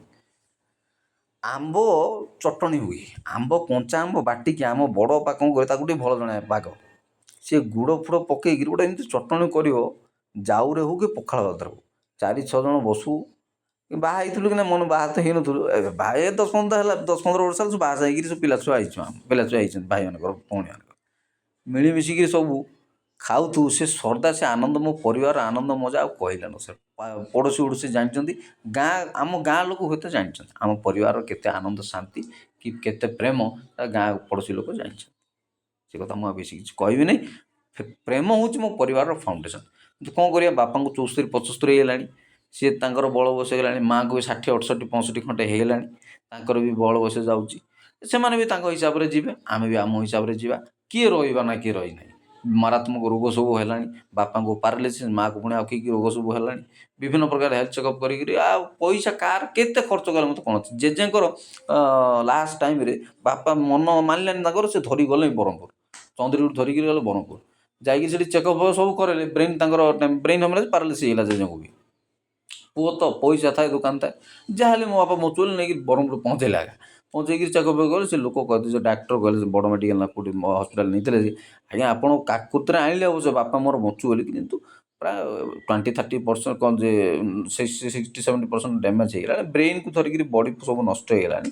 ଆପଣ ନେବେ, କଟକ ବି ନେବେ, ନିଅନ୍ତୁ, କିନ୍ତୁ ବଞ୍ଚିବାର ଚାନ୍ସ ନାହିଁ, ମରିଯିବେ। ଆପଣ ଖାଲି ଔଷଧ ପତ୍ର ଯଦି 2 ମାସ 3 ମାସ ସେବା କରିବେ, ସେତିକି କଥା ହୁଏ। ସେବା କରି ମୋ ବାପାକୁ ବଞ୍ଚେଇଲି ବୋଲି ଖାଲି ଆତ୍ମତୃପ୍ତି ଖାଲି ଗୋଟେ ପାଇବେ, ନା ବଞ୍ଚିବେ ନାହିଁ, ମରିଯିବେ।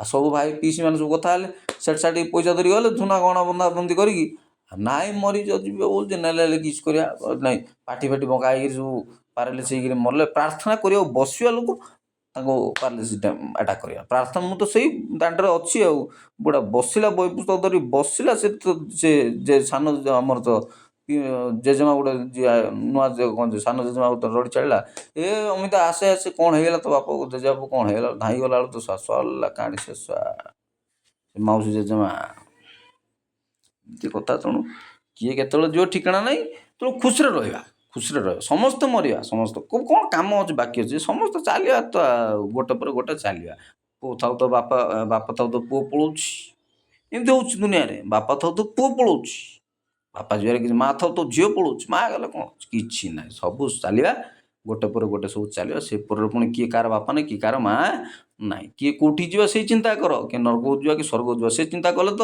ଲୋକ ବେଶୀ ଚିଡ଼ଚିଡ଼ା ହେଇଯିବେ ତମେ ସବୁ ସ୍ୱର୍ଗ ବାହାରିବା ଲୋକ ବାହାରିଛ ନାଇଁ ହେଲା କିଏ ସ୍ୱର୍ଗକୁ ଯିବ କିଏ ନରକକୁ ଯିବ ସେଇ ଚିନ୍ତା କର କେଉଁ ଆତ୍ମଜଣ ଯୀଶୁ ଯେତେବେଳେ ମଲା ବେଳକୁ ଗୋଲଗଥା ପାହାଡ଼ରେ କ୍ରୁଶ ଧରି ଗଲାବେଳକୁ କ୍ରୁଶ ବୋହିକିରି ମା ଲୋକମାନେ ସବୁ ପ୍ରବଳ କାନ୍ଦୁଥାନ୍ତି ଯୀଶୁ କହିଲେ ଆରେ ମୋ ପାଇଁ କାହିଁ କାନ୍ଦୁଛ ରେ ବାବୁ ଯାକ ତମ ନିଜ ପାଇଁ କାନ୍ଦ ନିଜ ଆତ୍ମା ପାଇଁ କାନ୍ଦ ନିଜ ପିଲାମାନଙ୍କ ପାଇଁ କାନ୍ଦ ନିଜ ସ୍ୱାମୀମାନଙ୍କ ପାଇଁ କାନ୍ଦ ନିଜ ପରିବାର ପାଇଁ କାନ୍ଦ ମୋ ପାଇଁ କାନ୍ଦିଲେ କ'ଣ ମୁଁ ତ ଭଗବାନ ମୁଁ ଆସିକି ଜନ୍ମ ହେଇଛି ମରିବି ସ୍ୱର୍ଗ ଯିବି ସରିଲା କଥା ମୋ କର୍ମ କରିବି ପିତାଙ୍କ ଇଚ୍ଛା ସାଧନ କରିବି ମୁଁ ଚାଲିବା ଲୋକ ତ ମୋ ପାଇଁ କାହିଁ କାନ୍ଦୁଛ ନିଜ ପାଇଁ କାନ୍ଦ ନିଜ ପରିବାର ପାଇଁ କାନ୍ଦ ନିଜ ପିଲାମାନଙ୍କ ପାଇଁ କାନ୍ଦ ଯେ ସେଇଭଳିଆ କଥା ବାପା ଯିବେ ବାପା କ'ଣ କାନ୍ଦିବେ ନା ମା କ'ଣ କାନ୍ଦିବେ ମୁଁ ତ ମନେ ଗୋଟେ ଥର ଭାବିଲି ଗୋଟେ ଦିନ ଏମିତି ଆଜ୍ଞା ମୋର ସବୁବେଳେ ଏମିତି ଭାବନା ଏତେ ବାପା ମୋତେ ଟଙ୍କା ବିଚିବା କଥା ପୁଣି ମୋ ବାପା ଯଦି କାଳ ହେବେ ଖାଲି ଟଙ୍କା ବିଚିକି ନେଇକି ଆଇଛୁ ଟଙ୍କା ବିଚି ହେଲେ କଏନ୍ ଖଣ୍ଡେ ସେଟ୍ କରିକିରି ଖାଲି ମୁଡ଼ି ମୁଁ ଟଙ୍କା ବିଚିକି ନେଇ ଗାଁ ଦାଣ୍ଡରେ ସେ ମିଟୁ ମୋର କହିବୁ ବ୍ୟାଙ୍କ ଲୁଟି ଆଣେ ଟଙ୍କା ଖଣ୍ଡେ ବସ୍ତା ଧରି ଟଙ୍କା କଏନ୍ 150 ଟଙ୍କା 200 ଟଙ୍କା କଏନ୍ ଖାଲି ବାଣ୍ଟି ଫିଙ୍ଗାଡ଼ି ଆସିଛି ଗାଁ ଦାଣ୍ଡରେ ସିଆ ବୋଲି ଭାବିଛୁ ବିଶ୍ୱାସ କରନ୍ତୁ ଗମନ୍ତି ଆସନ୍ତୁ ଯାହା ହୁଅନ୍ତୁ ଦେଖନ୍ତୁ ତାକୁ କହିବୁ ବ୍ୟାଙ୍କ ପିସ୍ତଲ ତ ଲଗେଇ ଆଣିବୁ ୟୁପିଆର ରହୁଛୁ ଲୁଟିକି ଆଣିବୁ ପଛେ ଟଙ୍କା କଏନ୍ ଗୋଟେ ବିଚିକି ନେବା ଏକଦମ ବାପାଙ୍କୁ ଯେ କଥା ହଉ ଗପ ବହୁତ ଗପିଲେଣି ହଉ ଏତେ ସହିତ ରହୁଛି ବହୁତ ଧନ୍ୟବାଦ।